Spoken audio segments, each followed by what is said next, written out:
Boleh, silahkan. Salam kenal semuanya, selamat datang di Kompas Online Santo Benediktus. Namaku Queen. Dan aku Jessica, dan kami berdua mewakili panitia Kompas Benediktus sebagai moderator ya hari Betul. ini. Ya, jadi selamat datang sekali lagi, selamat bergabung bersama kami, terutama buat teman-teman dan juga Bapak Ibu yang baru pertama kali hadir di Kompas Online Santo Benediktus ya. Tapi kami harap jangan cuma hari ini ya. Iya. Gara-gara ada Romo Bayu datang, terus nggak datang lagi. Iya. Jangan, minggu depan datang terus. Datang terus setiap hari Jumat serbu. Ya.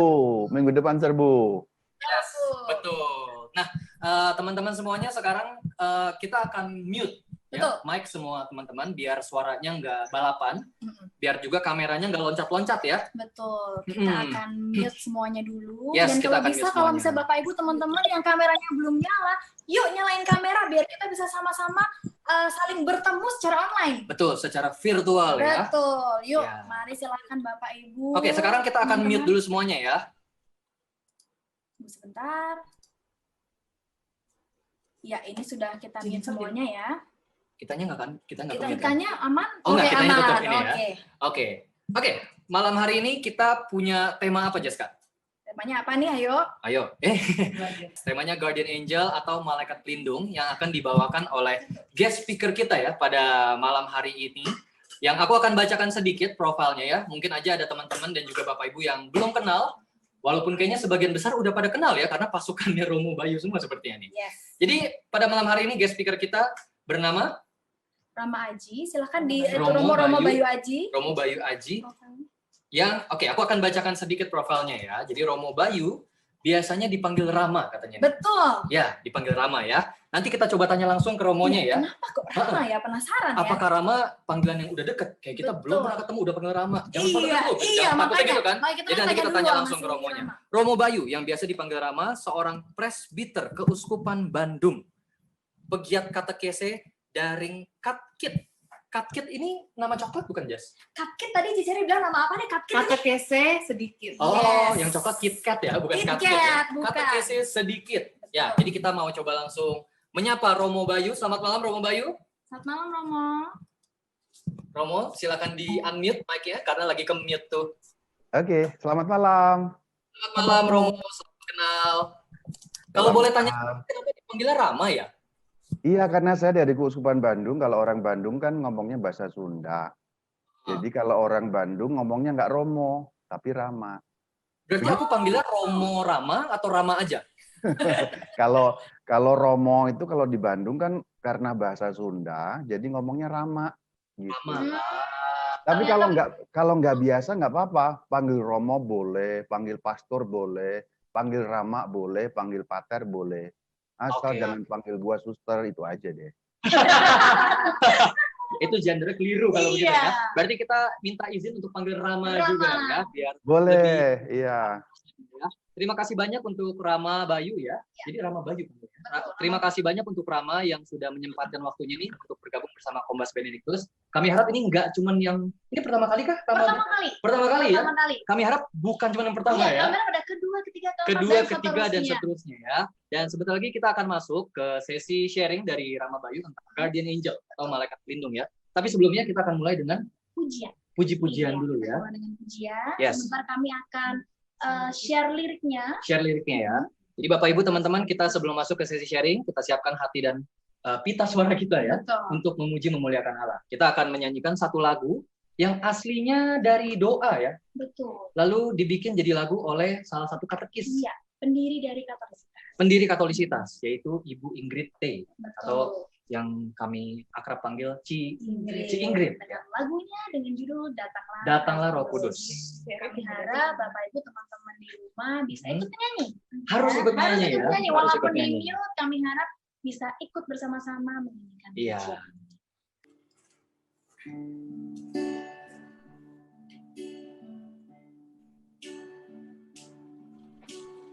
Datanglah Roh Kudus, penuhi hati umat-Mu. Nyalakan di hati kami api cinta kasih-Mu. Utuslah Roh Kudus dan jadikan kami baru, dan Engkau memperbarui muka bumi.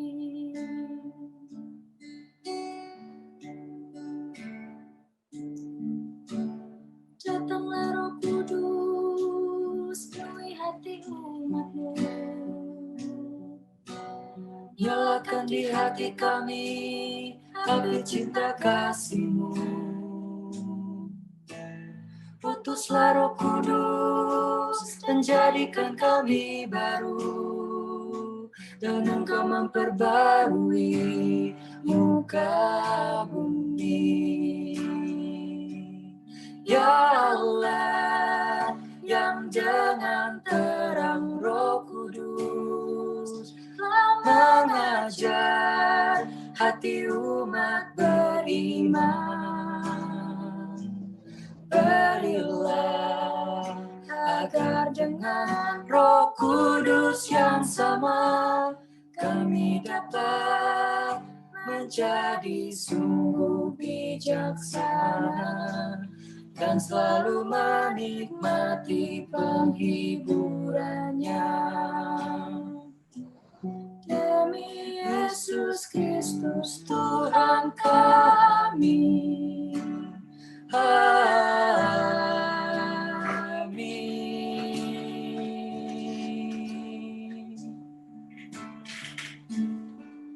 Teman-teman, mari kita mulai pengajaran hari ini terlebih dahulu dengan doa pembukaan dalam nama Bapa, Putra, dan Roh Kudus. Amin. Ya Allah Tritunggal Maha Kudus, puji dan syukur kami ucapkan atas setiap berkat, perlindungan, rahmat yang Engkau berikan kepada setiap dari kami pada malam hari ini. Kami juga berterima kasih ya Tuhan, karena 2000 tahun yang lalu Engkau telah menebus kami semua dengan darah-Mu. Pada malam hari ini, kami semua akan duduk diam untuk mendengarkan pengajaran mengenai iman Katolik, yaitu tentang malaikat pelindung yang akan dibawakan oleh Rama Bayu pada malam hari ini. Curahkanlah Roh Kudus-Mu atas Rama Bayu, sehingga apa yang disampaikan Rama Bayu pada malam hari ini, semuanya adalah berasal daripada-Mu. Berikanlah kami semua hati seorang murid, telinga untuk mendengarkan, pikiran hati kami semuanya dikuduskan, sehingga apa yang diajarkan Rama Bayu pada malam hari ini dapat kami praktekkan, dapat kami resapi dalam kehidupan kami. Doa yang tidak sempurna ini kami ucapkan hanya di dalam nama Tuhan Yesus Kristus, penebus dan juru selamat kami, kini dan sepanjang segala masa. Amin. Amin. Dalam nama Bapa, Putra, dan Roh Kudus. Amin. Amin. Terima kasih JJ untuk doanya. Terima kasih Jessica untuk nyanyiannya, dan terima kasih diri saya sendiri untuk alunan gitarnya ya. Selamat malam sekali lagi untuk Bapak Ibu teman-teman semuanya yang sudah bergabung. Nah, kita tuh dapat sedikit briefing nih. Biasanya kita langsung mulai sesi sharingnya kan. Betul. Tapi katanya Rama mau tahu Kombas Benedictus tuh apa sih? Boleh, silahkan. Karena juga mungkin banyak wajah baru di sini. Yes. Jadi mungkin kita sedikit memperkenalkan ya. Biar teman-teman Bapak Ibu tahu kira-kira kita ini komunitas apa sih. Jadi kita akan memperkenalkan salah dua dari founder Kombas Benedictus, yaitu ada Ci Shirley dan juga ada JJ. Kita tanya-tanya dikit ya. Apa sih sebenarnya Kombas Benedictus itu? Coba maju dikit. Gimana bisa mulai Kombas Benedictus ini? Selamat malam semuanya. Jadi Kombas Benedictus ini sebenarnya adalah komunitas buat anak-anak muda yang mau belajar tentang iman Katolik, firman kehidupan sehari-hari, yang berasal dari paroki Regina Coeli, Pantai Indah Kapuk. Pantai Indah Kapuk, Jakarta Utara ya. Sebenarnya awalnya sih kita itu buat wadah anak-anak yang baru dibaptis gitu, baptis dewasa, biar punya wadah, punya komunitas, biar nggak hilang kemana-mana, bisa bertumbuh. Jadi kita membentuklah komunitas ini. Tapi tadi kata anak muda, berarti yang boleh ikut anak muda doang gitu? Oh enggak. Enggak ya? Sebenarnya siapa aja boleh ikut. Segala umur boleh ikut ya? Boleh ikut. Yang muda, yang elder semuanya boleh ya? Semua boleh, Oke. semua di welcome. Yang udah dibaptis lama, boleh juga nggak? Tadi kalau Boleh. dibaptis dewasa. Aku dari bayi dibaptis. Boleh ikut nggak jadi di sini? Boleh ya? Boleh ya? Oke. Ya, jadi kurang lebih seperti itu ya. Ada yang mau disampaikan lagi mungkin? Udah. Dari Ci Shirley? Visi kita, misi kita sih, karena banyak sekali orang Katolik yang contohnya kayak aku tuh dari lahir yang nggak terlalu banyak tahu mengenai iman Katolik. Jadi dengan komunitas ini, kita berharap banget orang-orang yang kayak saya dari kecil Katolik tapi kurang tahu mengenai iman Katolik bisa belajar bersama di sini. Yes, betul. Benar kan, Yu? Betul Tahu banget, nggak betul mengenai banget. iman Katolik Karena tiap kali dari kita misa, tiap minggu, pergilah kita diutus. Terus kita Iya. bilang amin. kecil? Amin. Banyak orang yang nggak tahu itu Nggak tahu, artinya kan? apa. Jadi lewat Kombas Benedictus ini kami harap kita semua, khususnya mungkin anak-anak muda, karena di sini memang panitia mostly anak-anak muda, kami bisa menjangkau banyak orang, terutama anak-anak muda untuk, hey, ayo jalanin tugas kita sebagai murid Kristus. Iya, sebagai orang Katolik Amin. dan Begitu. kita harus bangga sebagai orang Katolik. Betul. Jadi nggak boleh malu bikin tanda salib sebelum makan di resto ya. Bikinnya lebar-lebar gitu ya. Biar bangga. Oke, jadi kita akan masuk ke sesi sharing dari Rama. Yes. Tapi untuk Bapak Ibu teman-teman kalau misalnya selama sesi sharing ada pertanyaan mungkin yang mau ditanyakan. Karena sekarang udah di mute mic-nya. Jadi bisa bertanyanya lewat kolom chat dulu ya. Iya, boleh. Nanti selesai Rama Bayu sharing akan masuk ke sesi question and answer. Yes. Nah, di situ aku akan bacakan pertanyaan-pertanyaan yang sudah masuk. Betul. Oke? Tanpa kita panjang lebar, kita boleh langsung persilakan Rama untuk bisa memulai sesi. Silakan Rama Bayu. Tepuk tangan dong biar seru. Prok, prok, prok, prok, prok, prok, prok, prok, prok. Saya seneng loh malam ini begini, ini asik loh. Asik beneran. Biasanya kalau saya seminar tuh sepi-sepi gitu, tiba-tiba mulai, tiba-tiba udah. Terus sekarang ada lagu-lagu pada seru gitu, pakai main gitar, keren. Semua tepuk tangan meskipun nggak kedengeran, semuanya, ayo semuanya tepuk tangan untuk mereka. Untuk komunitas Benediktus. Terima kasih ya udah ngundang saya ya. Saya mau langsung mulai aja. Tolong kalau nanti mau tanya langsung di di ke kolom chat itu ya. Dan Queen dan teman-teman kalau seandainya suara saya hilang, saya kasih izin untuk ngasih tahu saya. Karena saya tinggal di planet Mars sehingga kadang-kadang jaringan sinyal nggak terlalu bagus. 200 kilo dari Jakarta tapi begitulah. Saya nggak mau sebutkan saya tinggal di kota mana, cuman inisialnya di Indramayu. Cuman saya kasih inisial aja deh. Udah full belum? Queen dan teman-teman, saya share screen-nya. Aduh, jempolnya banyak. Thank you, thank you. Aduh, saya seneng malam ini. Happy kalau dengar anak-anak muda semangat, terus pengen mendalami iman begini. Keren, keren, keren. Saya salut untuk komunitas ini. Ayo yang malam hari ini ada anak-anak muda dengar, mungkin gabung nanti ke komunitas Benediktus. Dan yang dipakai pun Benediktus loh, keren loh. Benediktus, lawannya setan. Oke, kita mau mulai dengan tema mengenai malaikat pelindung. Saya langsung mulai aja di bagian yang pertama, saya kutip doa. Nah ini doanya. Kalau kalian pengen tahu, saya pakai kalian aja ya. Gimana? Boleh kan? Boleh kan? Boleh nggak, Queen? Boleh ya? Soalnya kalau biasanya kan saya bilang tuh bapak dan ibu gitu kan, soalnya ini kan nggak bapak dan ibu. Pokoknya semua yang termasuk yang anak-anak tua juga saya anggap muda deh. Gitu ya. Saya bilang kalian aja lah. Nah kalau kalian pengen doa mengenai doa malaikat pelindung, doanya tuh yang seperti ini. Angeli Dei. Sesekali doa bahasa Latin deh, jangan pakai bahasa Indonesia terus. Nggak apa-apa. Kan kalau orang Islam tuh doa pakai bahasa Arab, mereka sangat biasa. Terus orang Hindu doa pakai bahasa Sanskrit, mereka biasa. Orang Buddha doa pakai bahasa Pali, mereka biasa. Terus kita orang Katolik bahasa sucinya kan bahasa Latin. Biasanya terus melongo kalau tahu bahasa Latin. Gitu. Padahal bahasa Latin tuh gampang, hurufnya kita yang pakai huruf Latin. Terus hurufnya juga cuma A, B, C, D begitu gampang. Artinya membaca Latin tuh nggak susah.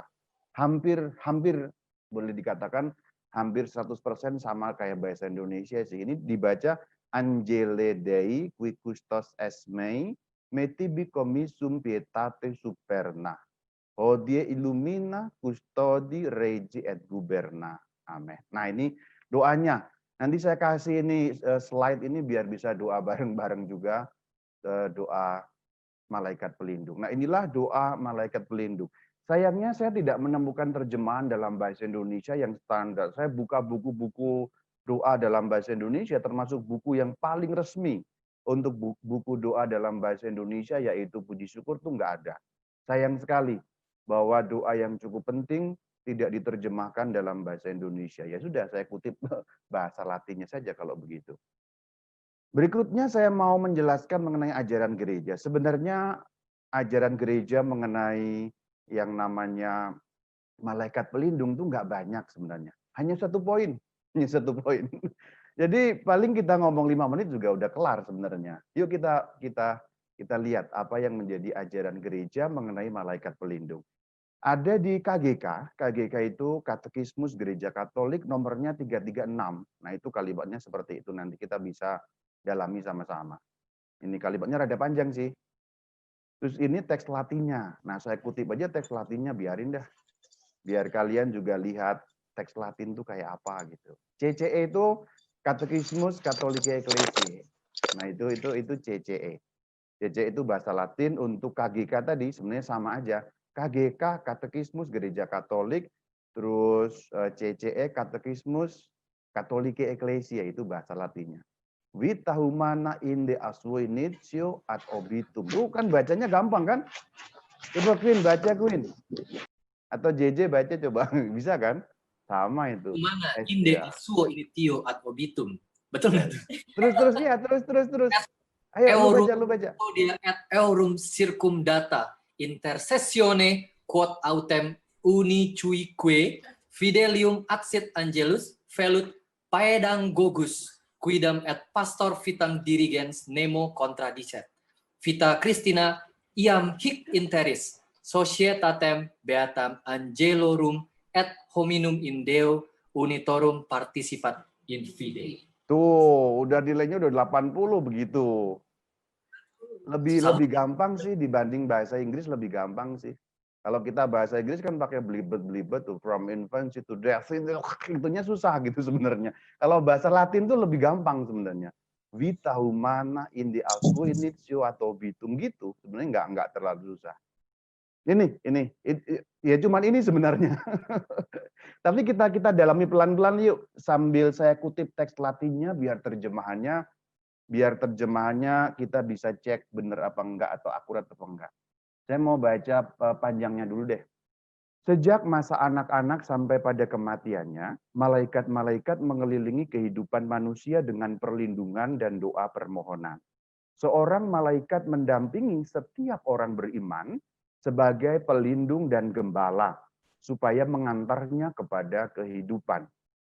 Sejak di dunia ini dalam iman, kehidupan Kristen mengambil bagian di dalam kebahagiaan persekutuan para malaikat dan manusia yang bersatu dengan Allah. Nah itu rumusan panjangnya. Maka kalau mau tahu tentang malaikat pelindung, udah buka KGK 336 beres. Yuk kita lihat keterangannya. Sejak masa anak-anak sampai pada kematiannya. Nah ini mengenai durasi waktu perlindungan malaikat. Cuman masalahnya adalah terjemahan di dalam bahasa Indonesia nggak terlalu akurat. Karena terjemahannya itu masa anak-anak sampai pada mati. Jadi kalau masa anak-anak itu kayaknya kan dari balita gitu ya, kira-kira begitu. Cuman kalau kita lihat bahasa Latinnya sebenarnya bunyinya vita humana. Vita itu kehidupan, humana itu human, kehidupan manusia. Inde sejak, a dari, suo itu nya, initio. Nah, sebenarnya kata yang dipakai di dalam bahasa Latin itu initio. Initio itu dari kata initium, inisial, awal, awalan. Jadi sebenarnya dari sejak awal hidupnya, terjemahan yang lebih persis. Maka sebenarnya bukan sejak masa anak-anak, tapi yang lebih akurat adalah sejak awal hidupnya sampai matinya. Berarti ayat di dalam KGK 336 pada bagian awal ini menunjukkan kepada kita, ternyata begitu kita procot lahir langsung ada malaikat pelindung. Itu, begitu ya. Sampai kita mati, ad obitum. Nah, obitum itu mati. Tahu kan obituari kan kalau di koran-koran itu. Obituari, telah meninggal, kembali ke rumah Bapa, Rama Bayu, dan sebagainya gitu kan. Jadi dari lahir sampai mati, itu durasi waktu kita disertai malaikat pelindung.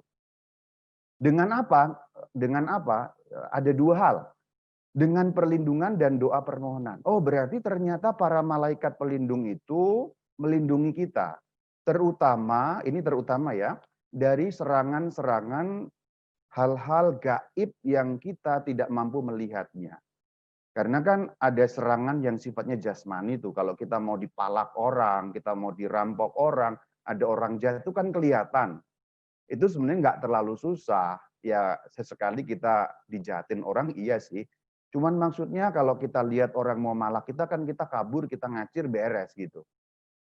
Cuman kalau kita diserang oleh yang nggak kelihatan, itu kan repot, kita nggak lihat, tiba-tiba ada serangan kuasa jahat. Nah, terutama itu para malaikat pelindung terutama melindungi kita terhadap serangan-serangan yang gaib-gaib itu.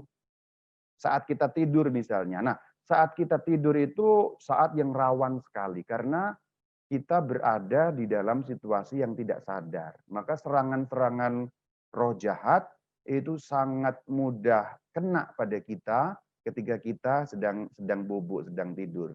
Makanya lu semua tuh anak-anak muda mau tidur, doa jangan lupa. Paling enggak doa satu kalimat bolehlah, Tuhan berkati saya gitu. Tuhan lindungi saya dengan para malaikat terus blek gitu. Bolehlah, kalau mau lebih lama lebih bagus lagi tentulah. Terus yang kedua ternyata malaikat pelindung kita itu bisa berdoa. Maksudnya berdoa membantu doa-doa kita, berdoa mendoakan kita. Jadi selain melindungi, jadi centeng rohani lah gampangnya begitu. Kalau pakai bahasa duniawi lebih gampang lah. Bodyguard gitu. Centeng rohani, bodyguard rohani terus mendoakan kita. Jadi ternyata malaikat pelindung itu juga pendoa bagi kita. Selama ini kan orang salah kaprah tuh. Salah kaprah itu maksudnya ada miskonsepsi gitu bahwa yang mendoakan kita itu cuman orang-orang kudus. Ternyata nggak begitu. Nah, ternyata malaikat pelindung itu juga mendoakan kita. Maka dikatakan dengan doa permohonan. Nah itu. Jadi perlindungan terutama terhadap yang rohani gitu, serangan ancaman spiritual, terus mereka mendoakan kita. Jadi sebenarnya kita udah punya pendoa Santo Santa, udah gitu masing-masing dari malaikat itu juga mendoakan orang yang dilindunginya. Terus ini menarik nih, kadang-kadang orang pengen tahu sebenarnya kita punya berapa sih? Gereja udah jelas ngajarin sebenarnya. Dalam KGK 336 itu jelas dibilang bahwa seorang malaikat mendampingi setiap orang beriman. Tuh, saya kutip bahasa Latinnya biar kita tahu terjemahan akurat atau enggak. Terus bahasa Inggrisnya itu CCC ya. Kalau Inggris itu CCC, kalau Latin CCE. Kenapa kok Inggris CCC ya? Oh iya ya. Catechismus of Catholic Church. Nah, itu CCC semuanya. Itu kan dikatakan each believer stands an angel. An angel itu kan satu malaikat. Kalau kita lihat di dalam bahasa Latinnya itu juga memang satu. Karena bahasa Latin itu mengenal tunggal jamak gitu, singular, singularis, terus ada pluralis. Nah, yang dibilang dalam bahasa Latinnya itu angelus. Unicuque fidelium ad sit angelus. Setiap satu, nah unicuque itu setiap satu berarti masing-masing gitulah. Masing-masing itu berarti satu persatu, gampangnya satu orang jatahnya satu malaikat gitu. Satu orang saya punya satu malaikat, Shirley punya satu malaikat, itu semua kita pokoknya semua punya satu malaikat. Terus keterangan yang diberikan di sini adalah orang beriman ternyata. Itu Inggrisnya kan believer ya, believer. Terus Latinnya itu fidelium. Fidelium itu orang beriman. Jadi di sini memang agak bias keterangannya. Apakah semua orang, semua manusia, atau hanya orang beriman, berarti orang Katolik saja, atau orang pengikut Kristus, orang Kristen secara lebih luas. Termasuk ya Kristen Ortodoks dan Kristen Protestan. Apakah itu atau semua manusia? Memang dalam hal ini licin, karena gereja tidak terlalu mendefinisikan. Ya itu bukan diskusi kita lah. Yang paling penting adalah pokoknya, yang paling penting adalah intinya adalah kalau kita orang beriman, kita orang Katolik, dibaptis dalam nama Sang Kristus, kita punya malaikat pelindung. Nah gitu. Kalau urusan orang lain yang bukan Katolik, bukan Kristen punya atau enggak, itu biarinlah para teolog yang membicarakannya. Ini hal yang kedua. Berarti kita enggak punya 2, 3 atau lebih, tapi cuma punya satu malaikat pelindung. Selanjutnya kita lihat. Ternyata malaikat pelindung selain mendoakan kita, juga menjadi gembala bagi kita. Kenapa disebut gembala? Karena mereka mengarahkan kita, memberi pengaruh-pengaruh yang baik. Jadi misalnya anak-anak muda ini kan sangat mudah jatuh dalam dosa cabul ya. Saya nggak menuduh yang komunitas Benediktus loh. Kalau Benedictus pasti nggak cabul, pasti nggak pernah buka Pornhub, itu pasti nggak pernah. Atau ex-hamster pasti nggak pernah. Saya pikir itu yang di luar-luar sana ya. Nah, malaikat itu kan ngasih tahu, jangan loh, itu merusak pikiran kamu loh. Itu merusak jiwa kamu loh, soal-soal porno kayak gitu. Pornografi itu merusak loh. Nah, yang memberi ide dalam pikiran kita, yang mengingatkan kita, yang gitu-gitu tuh sebenarnya dibilang gembala. Jadi gembala dalam arti kan menggembalakan kita, menuntun kita, mengarahkan kita. Selain tentu saja adalah suara Roh Kudus sendiri. Perbedaan kecilnya adalah suara Roh Kudus itu muncul di dalam diri kita. Kalau suara malaikat seakan-akan dari luar diri kita, dibisikin gitulah. Tapi dibisikin dalam arti dibisikin rohani ya, bukan berarti kedengeran beneran gitu, malah serem kita kalau kedengeran beneran. Nah, inilah beberapa hal yang terkait dengan malaikat. Jadi sudah satu-satu itu sebagai pelindung dan sebagai gembala. Tujuannya apa sih? Nah, dari kata supaya itu tujuannya. Nganterin. Jadi sebenarnya kita itu udah punya bodyguard, udah punya gembala, udah punya pendoa, terus punya pengantar lagi. Jadi nganterin kita. Supaya begitu lahir kita itu pulangnya kepada Tuhan. Maka dikatakan mengantar kepada kehidupan. Yang dimaksud mengantar kepada kehidupan itu ya enggak lain dan enggak bukan adalah kembali kepada Allah Bapa, Allah Tritunggal. Berarti kembali ke surga, gampangnya begitu. Jadi menjamin perjalanan kita itu enggak menyasar kemana-mana gitu. Enggak tersesat, tapi kembali ke Allah Bapa. Gitu deh, selesai deh. Udah ya, gitu aja ya. Udah apa diterusin nih?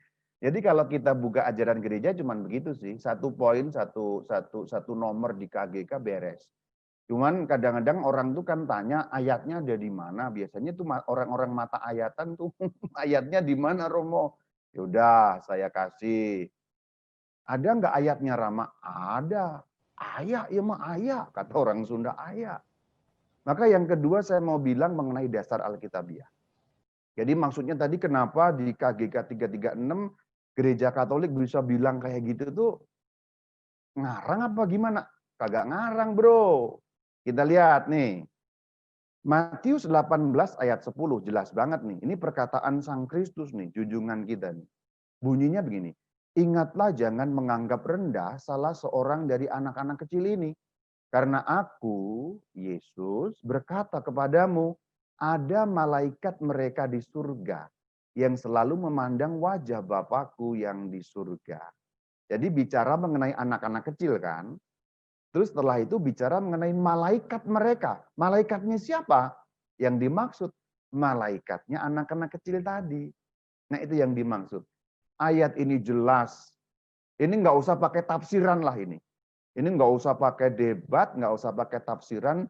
Begitu jelas ayat dalam Alkitab yang menyatakan bahwa ajaran Katolik mengenai malaikat pelindung jelas dan biblis, biblical.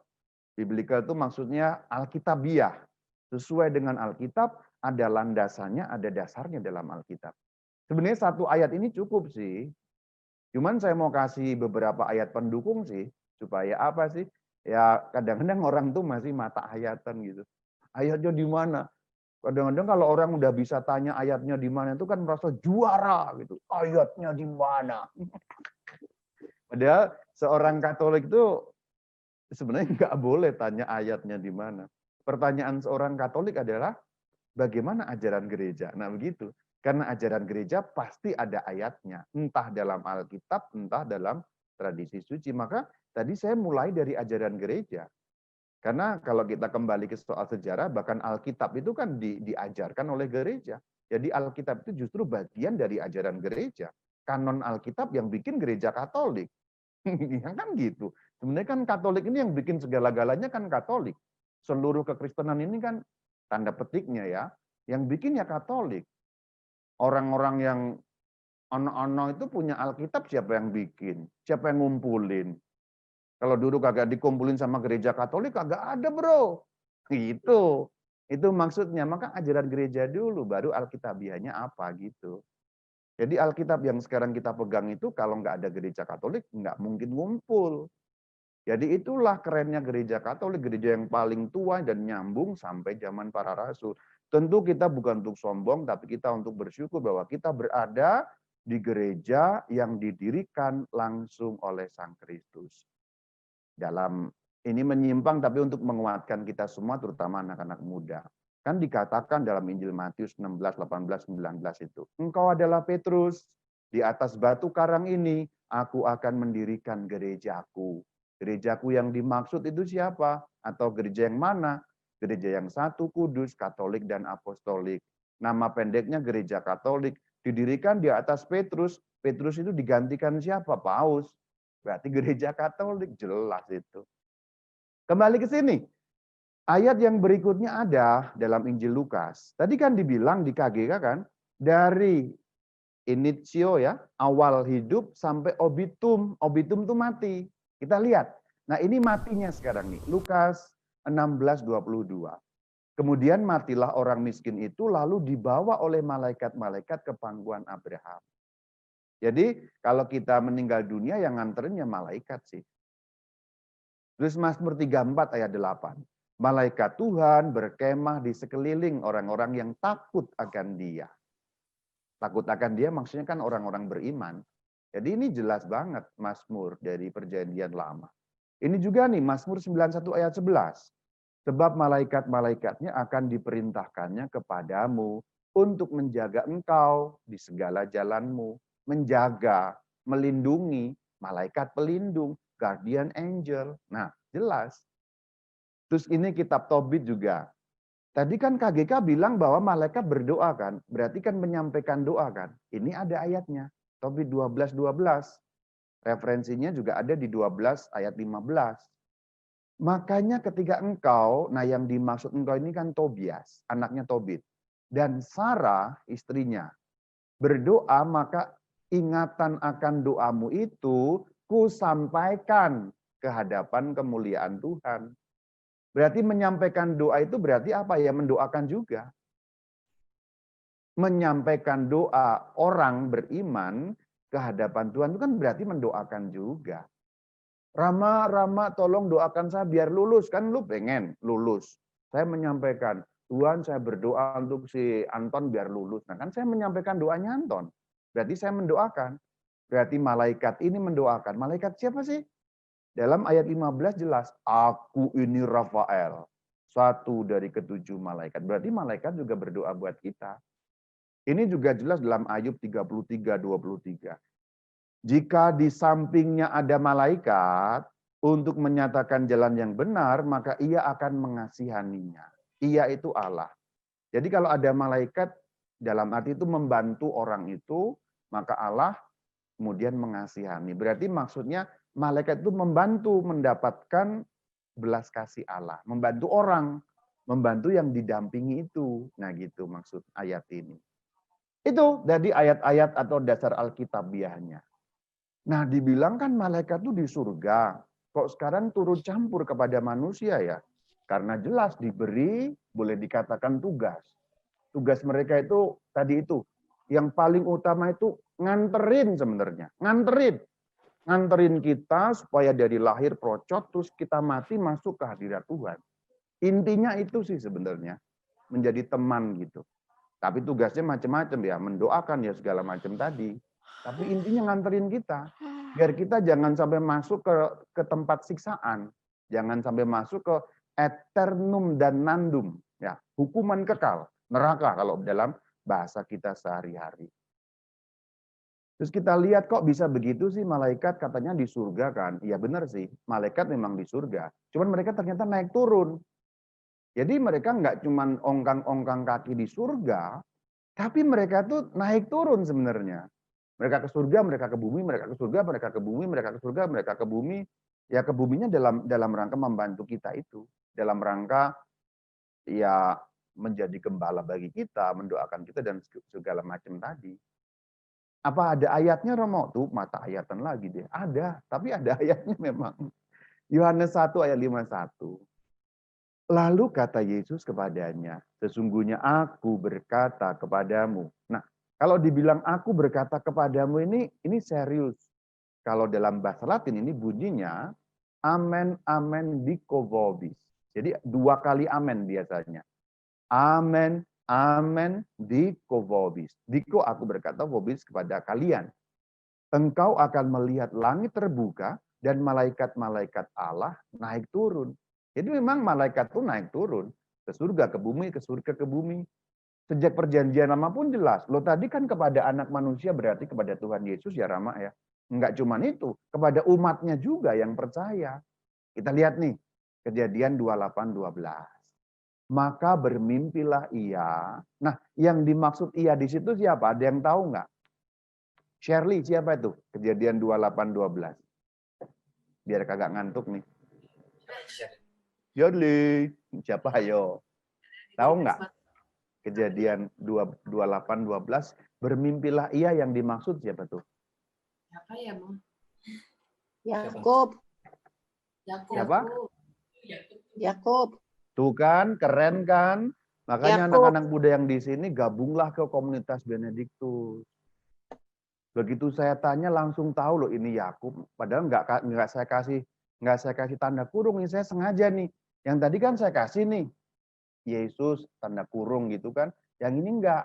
Emang sengaja mau saya tanya. Mau saya tes nih seberapa keren nih Benediktus. Ternyata keren. Berarti tahu tentang Alkitab. Ini Yakov yang ada di sini. Bahasa aslinya berbunyi Yakov atau Yakub kalau dalam bahasa Indonesia. Di bumi ada didirikan sebuah tangga yang ujungnya sampai di langit. Dan tampaklah malaikat-malaikat Allah ngapain tuh? Turun naik. Berarti nggak cuma ke Tuhan Yesus turun naiknya, tapi kepada umatnya juga, kepada manusia biasa katakanlah begitu. Berarti memang malaikat memang ditugaskan untuk membantu umat Tuhan, jelas banget. Maka kalau ada yang bilang itu ajaran gereja Katolik tentang malaikat pelindung itu bullshit tuh, bohong tuh, ngarang-ngarang. Enggak, ayatnya jelas. Rujukannya jelas, KGK-nya jelas, terus ayat-ayatnya juga jelas. Nah itu, kerjaannya apa sih? Macam-macam sih. Keluaran 14:19 itu kan mereka melindungi bangsa, suatu bangsa. Ini cerita ketika keluaran nih, ketika keluaran. Bergeraklah malaikat Allah berjalan di depan tentara Israel, lalu berjalan di belakang mereka. Ini pelindung bangsa. Terus pada waktu zaman Daniel juga sama, pemimpin dan seterusnya, ini Daniel 10 ayat 13. Tapi kemudian Mikael, nah malah ketuanya sendiri yang membantu nih, datang menolong aku. Ini Santo Mikael, malaikat agung maksudnya. Terus pelindung wilayah di Makedonia, sampai minta kepada Rasul Paulus, tolong dong kemari, tolong kami. Supaya orang-orang Makedonia mendapat keselamatan dari pewartaan Rasul Paulus. Ini yang bilang malaikatnya.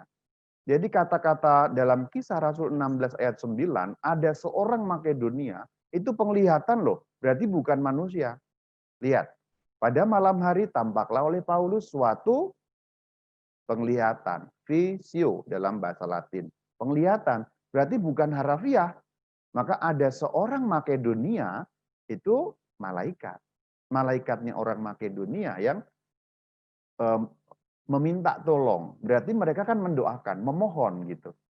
Tolong ke sini deh, Rasul Paulus, biar orang Makedonia pada selamat juga. Dengar perkataan Injil, percaya ke Tuhan Yesus gitu. Ini Abraham juga nih. Abraham pada waktu itu kan mengutus tuh utusannya untuk mendapatkan istri bagi anaknya. Anaknya Abraham kan Yitzhak ya. Yitzhak atau bahasa Indonesianya ya, Ishak atau Iskak sama Yitzhak, itu dikatakan dialah juga akan mengutus malaikatnya berjalan di depanmu, sehingga engkau dapat mengambil seorang istri dari sana untuk anakku. Ini waktu mengutus hambanya untuk mendapatkan istri bagi Yitzhak dalam kitab Keluaran, dalam kitab Kejadian. Tadi ini sudah disebut pelindung pribadi, terus ini juga sudah disebut. Apalagi kerjaannya malaikat. Jangan lupa, malaikat itu berdoa terus loh buat kita. Setiap kali dimanapun ada misa, mereka selalu ikut berdoa dalam paduan suara para malaikat. Kalau kita baca di dalam teks Latinnya, ini tahu nggak? JJ tahu nggak? Teks apa, J? Yang muncul di layar nih, J. Tiba Allah Maha Kudus, teks Latin. Tahu nggak ini teks apa? Confession Disciples. Ayo. Kalau bisa ngapain ya? Yo, yang pada dengar, Bapak dan Ibu atau yang muda-muda yang dengar di Zoom, ditulis di chat, ini tahu nggak ini teks apa? Boleh ditulis di chat, saya mau cek deh. Ada yang jawab doa syukur agung, privasi. Syukur agung, privasi. Nah, betul, ya betul, ya. Ini bagian dari doa syukur agung. Tapi ini bagian prefatio, ya, bagian prefatio. Perque majestatem dam laudana angeli, adoran dominationes tremun potestates, celi celurum que virtutes, ac beata seraphim, Docia exultatione concelebran. Gitu. Cum quibus et nostras. Tahu ya? Kalau itu kan tahu kan jadinya. Itu malaikat semua tuh. Di dalam terjemahan bahasa Indonesia hilang. Hilang. Tapi di dalam di dalam teks asli Latin kelihatan. Coba sekarang lihat teksnya tuh dari atas tuh. Paling atas, paling kanan. Laudan angeli. Ya, angeli. Angel itu berarti bentuk pluralis, berarti banyak. Kalau satu angelus, kalau banyak angeli. Maka kata kerjanya laudan. Laudan itu memuji. Para malaikat memuji. Terus adoran. Nah, kalau akhirnya ant itu berarti banyak. Kalau akhirnya itu cuma satu. Laudan angeli, kalau angelus laudat angelus. Tapi ini berarti banyak. Terus yang berikutnya adoran. Dominationes itu nama satu golongan malaikat. Jadi ada angelus, dominationes, ada potestates. Selanjutnya itu kan tremun potestates. Terus ada virtutes, ada seraphim. Nah, jadi malaikat itu banyak, ada hierarkinya. Salah satunya adalah ya golongan malaikat pelindung itu. Jadi macam-macam sih, ada golongan-golongan apa, ada golongan seraphim, virtutes, potestates, dominationes, angelus, atau angeli, ada arkangeli. Itu ada tuh kohos yang namanya arkangeli itu. Si Gaby kan. Nah ini malaikat itu juga berarti mereka berdoa sama-sama kita. Makanya terjemahan dalam bahasa Indonesia kan, dari sebab itu, bersama apa? Dari sebab itu bersama para malaikat dan para kudus gitu kan? Nah, itu dia. Berarti dalam setiap kali misa secara yang nggak kelihatan itu para malaikat itu berada di seputar altar nyanyi. Mereka nyanyi merdu banget. Cuman kita budek agak denger. Karena mereka nyanyi secara spiritualis. Mereka nyanyi bersama dengan kita, berdoa bersama dengan kita. Dan itu memang ada di dalam Alkitab. Dalam kitab Nabi Yesaya kan ditulis sanctus itu. Nah ini kan kutipannya salah satunya dari kitab Nabi Yesaya, terus nyambung ke Injil Lukas juga, Injil Matius juga. Nah ini kudus nih. Sanctus, Sanctus, Sanctus Dominus, dan seterusnya. Ini kudus nih. Sanctus, Sanctus, Sanctus Dominus Deus Sabaoth plenisun celiet terra gloria tua. Hosanna in excelsis. Benedictus tuh ada tuh kalian di situ tuh. Meskipun namanya kan Santo Benedictus, tapi kata Benedictus juga selalu muncul dalam misa loh, kalau dalam bahasa Latin. Jadi kalau kalian komunitas Benedictus, kalau pas misanya pakai bahasa Latin, muncul terus tuh namanya, dipromosiin terus sama Romo tuh. Benedictus qui venit in nomine Domini Hosanna in excelsis. Nah inilah kerjaan-kerjaan para malaikat. Yang berikutnya itu seluk-beluk malaikat sih. Ini lebih ke pengetahuan umum, cuman kan sebenarnya ini lebih luas daripada tema kita sih. Ini mengenai kapan malaikat diciptakan, dari bahan apa, gitu-gitu. Mungkin nanti sambil diskusi aja kali ya. Sehingga nanti bisa apakah punya badan apa enggak. Ini pengetahuan yang lebih umum tentang malaikat. Sifat mereka kayak apa, dan seterusnya. Mungkin saya berhenti di sini dulu. Biar kita bisa kayak diskusi, kalaupun nanti ada jawabannya saya ambil dari sini, kalaupun nanti hal-hal yang lain kita perdalam mengenai malaikat pelindung itu boleh. Maka saya berhenti, terus kita bisa lanjutkan dengan diskusi. Shalom alaikum. Alaihim shalom. Oke, kita berarti masuk ke Q&A dulu ya, sembari berdiskusi seperti kata Rama ya. Ini ada banyak pertanyaan yang masuk nih, aku sampai butuh waktu sebentar buat lihat pertanyaannya mulai dari mana. Sampai Sebentar shock ya. Iya, Banyak banyak banget. sekali pertanyaan. Mau tahu. Kasih aku 10 detik, bentar ya. Kalau gitu aku nanya dulu boleh nggak? Privilege. Boleh. Privilege. Aku pengen tahu, tadi kan katanya kan malaikat pelindung itu ada di saat kita brojot ya, Mo ya? Ya, Itu brojot udah ada, tapi kan tadi Rama juga di Katekismus Gereja Katolik tertulis kalau misalnya untuk orang beriman. ya betul. Maksudnya gimana tuh, Ma? Maksudnya kalau dia tidak beriman, dari brojot kan kita nggak tahu tuh, Ma. Atau dari orang tuanya atau gimana ya, Ma? Ya sebenarnya ini memang jawabannya ada dua macam. Para teolog yakin bahwa semua orang, sebagian teolog yakin semua orang itu punya malaikat pelindung. Nggak bergantung dia dibaptis apa enggak. Berarti semua orang.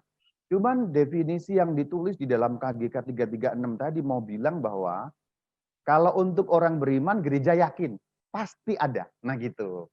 Jadi sebenarnya maksudnya kayak gitu. Jadi maksudnya banyak teolog bilang semua orang tuh punya. Hanya bahasa gampangnya gini.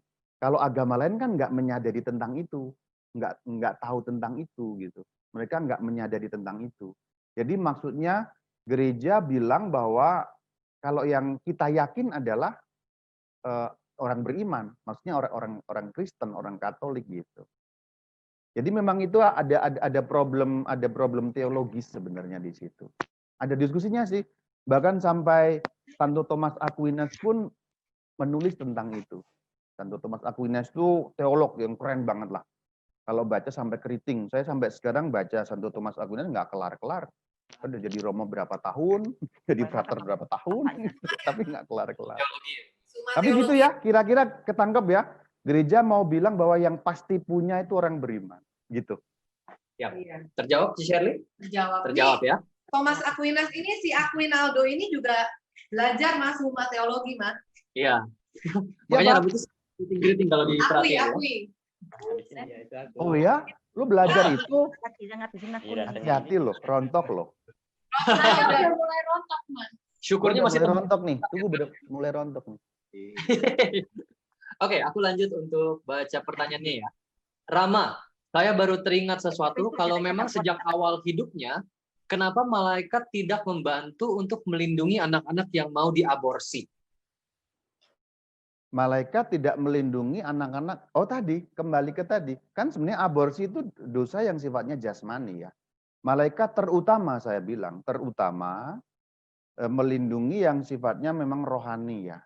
Tapi apakah mereka nggak melindungi? Melindungi juga. Pasti para malaikat itu boleh dikatakan menanamkan ide, mengembuskan ide, mereka mempengaruhi mamanya, jangan ya, jangan ya, jangan ya.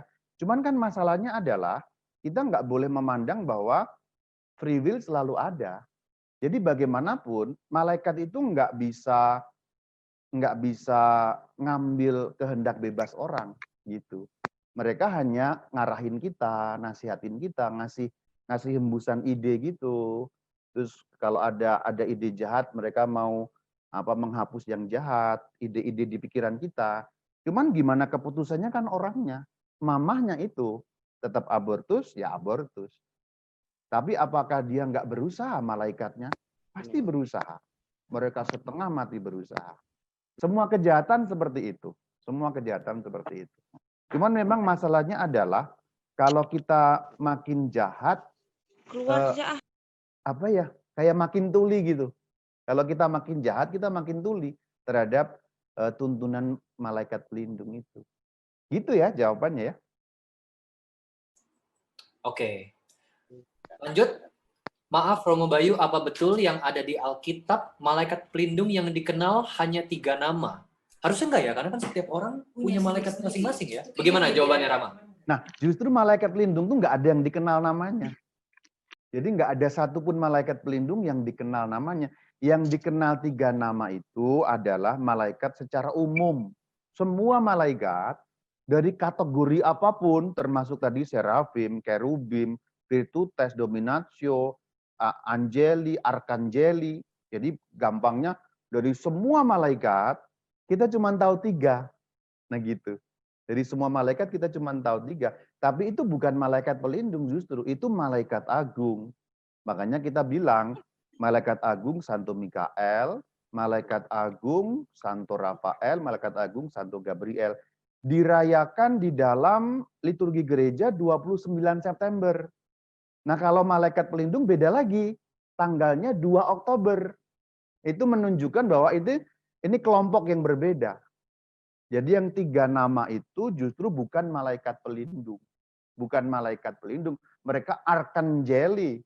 Arkangeli itu malaikat agung, golongan malaikat agung, kemungkinan besar seperti yang disebut dalam kitab Tobit tadi. 1 dari 7, kemungkinan besar ada 7, yang kita kenal cuma 3. Nah gitu. Jadi kayaknya yang bertanya mungkin masih bingung yang dimaksud malaikat pelindung itu apa. Saya perjelas ya. Malaikat pelindung itu satu golongan malaikat. Karena malaikat banyak nih golongannya nih. Banyak nih, golongan-golongan malaikat itu banyak nih. Semuanya itu malaikat, cuman golongannya beda-beda. Kerjaannya beda-beda lah gitu. Semua manusia dalam misa itu, tapi kan beda-beda nih. Ada lektor, ada pemazmur gitu kan, ada apa gitu. Sama malaikat, semua malaikat, terus golongannya beda-beda. Satu golongan itu namanya malaikat pelindung. Nah itulah yang diserahin ke kita satu-satu. Kalau malaikat Mikael nggak menyertai manusia maksudnya secara tetap gitu. Jadi maksudnya kalau malaikat pelindung itu pasti tetap kepada kita. Ini malaikat pelindung, begitu saya lahir terus nemplok ke saya terus gitu. Dia nggak kemana-mana, nemplok terus. Nah itu yang dimaksud malaikat pelindung. Kalau Mikael nggak nemplok ke saya. Siapa yang manggil dia datang, dia kayak pria panggilan gitu dia. Tapi kalau malaikat pelindung itu nemplok ke kita, itu ngelebihin pacar sebenarnya. Kalau malaikat Mikael siapa yang order gitu, kayak saya gitu kan. Saya dikasih order nih sama Santo Benedictus nih Kombas nih, saya datang ke sini. Besok siapa yang lagi yang minta ke sana. Cuman kalau malaikat pelindung ya kayak si Queen gitu, dia nemplok terus ke Benedictus. Gitu ya. Nah ini semoga lebih clear ya. Jadi ada golongan malaikat agung, ada serafim, itu kelompok-kelompok gitu loh, kelompok-kelompok. Ada satu kelompok khusus namanya malaikat pelindung. Ini yang langsung berhubungan dengan kita di bumi ini. Gitu. Ceritanya begitu sebenarnya. Oke. Aku lanjut ke pertanyaan berikutnya. Selamat malam Rama, ingin bertanya. Apakah malaikat pelindung itu diberikan kepada semua umat manusia sejak manusia pertama Adam dan Hawa diusir dari surga? Nah berarti kayak apakah setelah diusir lalu manusia di bumi baru ada malaikat pelindung buat jagain kita di bumi? Apa dari mereka masih di Taman Eden udah ada malaikat pelindung? Udah, karena malaikat sudah ada sebelum manusia. Jadi penciptaan, sebenarnya di bagian berikutnya tadi ada urutan penciptaan manusia, urutan penciptaan semua ya. Pertama itu malaikat dulu. Setelah malaikat baru dunia. Dunia itu berarti ada mineral, ada tumbuhan, ada binatang, yaitu itu mineral. Terus baru manusia. Berarti karena manusia diciptakan lebih dulu, sejak Adam udah ada. Gitu. Baik, pertanyaan selanjutnya. Selamat malam Rama Bayu, mau bertanya apakah nama baptis yang kita pilih itu merupakan malaikat pelindung kita? Bukan ya, karena tadi nggak ada yang tahu nama malaikat pelindung siapa. Iya, kalau nama baptis ini kan beda lagi nih. Nama baptis ini umumnya ya, saya bilang umumnya manusia. Misalnya Santo Martinus. Nah ini orang suci nih. Jadi sebenarnya ada dua hal yang berbeda. Ada malaikat itu bukan orang ya. Jadi konsepnya harus dibenerin. Kadang-kadang orang bilang, kalau orang baik mati jadi malaikat. Salah, enggak jadi malaikat. Kalau orang baik mati, dia tetap orang. Malaikat ya malaikat, orang ya orang. Bahasa gampangnya itu dua spesies yang berbeda. Enggak bisa saling berubah. Karena dalam kepercayaan masyarakat secara umum kan kadang-kadang ada kepercayaan begitu tuh. Kalau orang baik mati jadi malaikat. Kalau orang jahat mati jadi setan, kan gitu tuh. Tapi itu salah, itu salah. Orang baik mati ya tetap orang. Orang jahat mati tetap orang. Malaikat itu ciptaan yang berbeda. Maka kalau kita ngomong nama baptis itu malaikat pelindung bukan, bukan. Itu manusia pelindung. Siapa itu manusia pelindung? Santo Santa. Contoh nih, saya nih, Santo Yohanes. Berarti saya punya malaikat pelindung, saya nggak tahu namanya, dan nggak ada orang tahu namanya malaikat pelindung itu siapa. Terus yang kedua, manusia pelindung. Siapa nih? Yohanes. Yohanes Rasul. Dia di surga. Berarti sebenarnya saya punya dua pendoa. Yaitu malaikat saya berdoa, saya nggak tahu namanya. Santo Yohanes berdoa juga buat saya. Jadi ada dua hal yang berbeda ya. Malaikat pelindung adalah malaikat. Nama baptis umumnya adalah Santo Santa. Kecuali yang namanya adalah Mikael misalnya. Nah itu malaikat juga. Tapi itu juga bukan malaikat pelindung. Itu malaikat agung gitu. Gabriel misalnya, Rafael gitu. Begitu. Oke, Ma. Jadi jangan ketuker tuh ya antara malaikat Ya. dan Biar konsepnya clear ya, karena kayaknya masih ada beberapa yang masih blur gitu, masih kecampur-campur gitu. ya, rancu. Tadi Cici mau nanya. Masih rancu, iya masih rancu. Nyempil nanya lagi ya, Ma. Terus, Ma, kalau misalnya seseorang punya malaikat pelindung dan dia meninggal, terus ini orang berdosa berat masuk ke neraka, malaikatnya kembali ke surga gitu loh. Iya, malaikatnya nggak kembali ke neraka. Malaikatnya ke surga. Ya, kalau enggak. Iya, malaikatnya ke surga cuman kayak kalah perang gitu dia. Oh. Mission fail ya, karena kan tugasnya dia menuntun orang yang dia jaga gitu Iya. ke Cuman konsepnya gini, jadi malaikat nggak dimintai pertanggungjawaban. Karena bagaimanapun free will ada pada orangnya. Jadi malaikat itu meskipun, misalnya nih saya begitu jahat, tuh saya masuk neraka gitu, amit-amitnya saya sih nggak masuk neraka sih, purgatori sih kayaknya. Tapi andai kata saya masuk neraka nih, ya malaikat saya nggak akan dihukum Tuhan gitu. Nggak terus, malaikatnya Bayu, kamu bodoh sekali, kamu nggak digituin. Dia tetap bebas dari hukuman. Karena apa? Karena dia membantu kita, terus saya akan memutuskan sendiri mau buat apa. Nah itu free will saya, kehendak bebas saya. Gitu. Thank you, Ma. Oke. Pertanyaan selanjutnya. Gimana cara kita tahu kalau malaikat pelindung sedang ada di sebelah kita? Apa hanya diimani saja atau secara manusiawi kita dapat mengetahui tanda-tandanya? Kalau banyak info, mereka menyebutkan macam-macam kalau malaikat sedang ada di sebelah kita. Ini sedikit kunci untuk mengerti supaya kita justru jangan disesatkan ya. Ini harus menggunakan ilmu namanya ilmu demonologi. Justru malaikat itu sangat pendiam, sangat pemalu, dan hampir nggak pernah menampakkan diri. Jadi malaikat itu malah nggak ngapa-ngapain, dalam arti nggak muncul, nggak dalam suara, dalam apapun. Mereka sangat pendiam, tapi aktif ya. Justru kalau muncul kayak ada sesuatu itu hampir pasti itu setan. Karena yang jahil itu hanya setan. Malaikat kita nggak jahil. Mereka waspada 24 jam. 24 jam sehari, 7 hari sepekan, pokoknya full terus, tapi mereka tanpa mengintervensi apapun yang membuat kita terdistraksi gitu. Mereka terus ngejagain kita tanpa, nggak usil, bahasa gampangnya nggak usil, mereka itu nggak usil. Justru kalau muncul yang gitu-gitu tuh malah kita harus doa Santo Mikael, karena biasanya itu adalah setan yang mengganggu, terus kayaknya ada penampakan bahkan kalaupun yang nampak adalah bentuknya bentuk malaikat. Karena dalam suratnya Paulus, jangan heran bahwa malaikat setan pun menyamar sebagai malaikat terang. Itu ada ayatnya seperti itu. Justru ini kuncinya gampang. Kalau muncul itu bukan malaikat, udah gitu aja. Jadi kalau kita melihat malaikat kabur ya, Ma ya? Iya, sampai terbukti kebalikannya, gitu. Karena kalau yang ngegangguin tuh pasti setan. Setan tuh kan maha usil mereka tuh, maha usil. Pokoknya kita itu dikasih ini itu dikasih, jahil banget. Tujuannya satu, biar kita bingung gitu. Biar kita bingung, ini siapa ya? Malaikat apa setannya? Nah ini kerjaannya setan yang gitu-gitu tuh. Oke, aku ke pertanyaan berikutnya ya. Romo mau bertanya apakah keberadaan dan penyertaan malaikat pelindung yang tadi disebut initiatio sejak awalnya itu apakah saat dia dilahirkan atau bahkan sejak konsepsi dalam kandungan hari pertama? Ya, initio itu konsepsi. Karena konteks di dalam gereja Katolik kalau disebut initio, awal hidup manusia itu kapan? Bukan kelahiran. Tapi awal kehidupan adalah bertemunya sel telur dan sperma.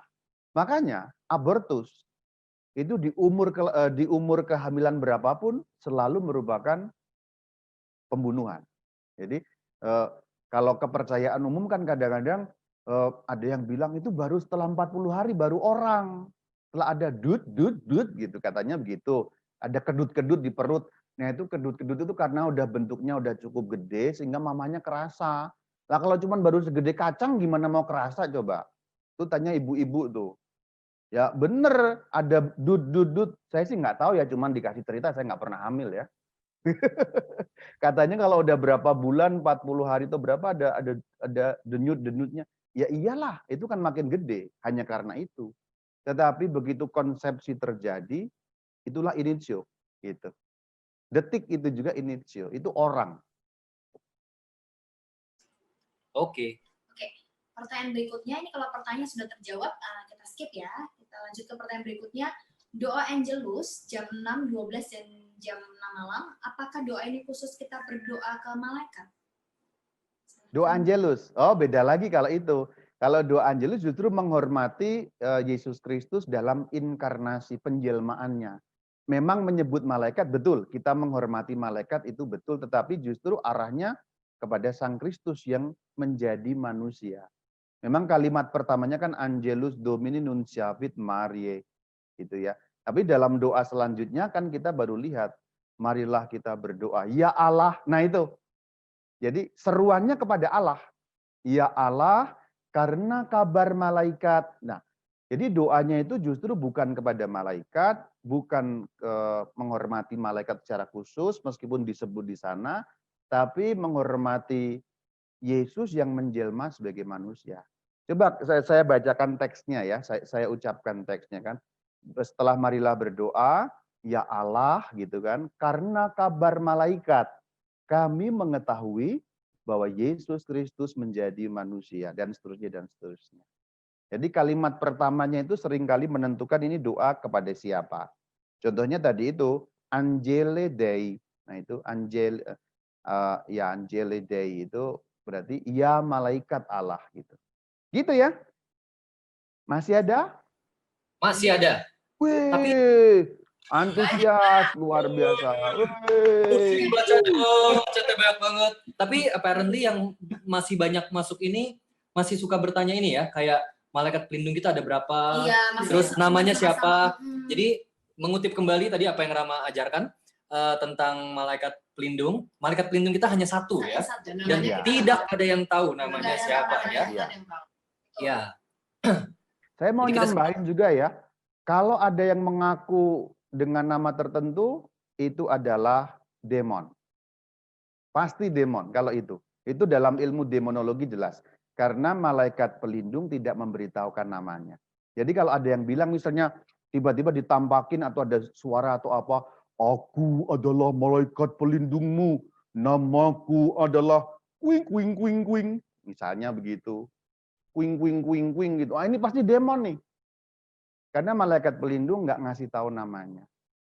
Mereka begitu pendiam. Nah itu juga kunci untuk ngerti, biar misalnya suatu kali ngalamin atau pernah ngalamin nih, saya pernah doa loh Romo sangat khusyuk, tiba-tiba ada yang ngasih tahu, aku malaikat pelindungmu, namanya si ini gitu. Bukan, itu adalah pasti 100% demon. Dia mau menyesatkan orang. Oke. Tunggu, jadi jangan keliru. Itu maksudnya Aquinaldo? Enggak, bukan gua. Yang dipanggil Queen. Maksudnya Bukan itu, cuman nyerempet dikit lah, nyelepet gitu. kirain. Jangan pojokan saya. Oke, aku lanjut. Shalom Rama Bayu. Kan tadi ada satu, kan tadi setiap orang satu. tapi yang membawa roh manusia. Dalam Alkitab dituliskan malaikat-malaikat. Berarti banyak. Mohon pencerahannya, Rama. Nah itu karena kalau ada satu orang yang kepada Allah itu kan para malaikat senang gitu. Jadi malaikat tuh banyak. Yang bawa satu, terus ngajak temennya gitu sebenarnya. Rombongan. Itu loh kayak kalau hidup di kampung kita bisa membayangkan tuh. Di Jakarta masih ada nggak ya? Kalau anak sunatan terus diarak-arak gitu. Di kampung gua di sini masih ada nih di Indramayu gini. Jadi diarak-arak gitu seneng banget kan, berpesta. Jadi karena satu itu masuk surga, terus pada pesta. Malaikat pelindungnya terus sama yang lain-lain juga menjemput. Nah itu yang dimaksud seperti itu.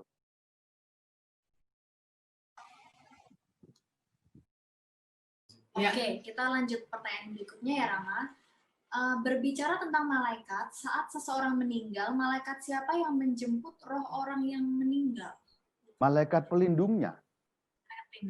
Iya, dan dibantu tadi malaikat-malaikat yang lain. Tapi yang jelas adalah malaikat pelindungnya.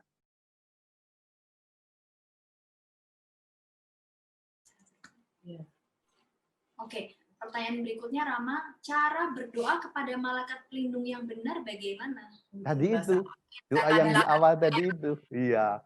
Saya nggak nemuin terjemahan itunya, bahasa Indonesianya.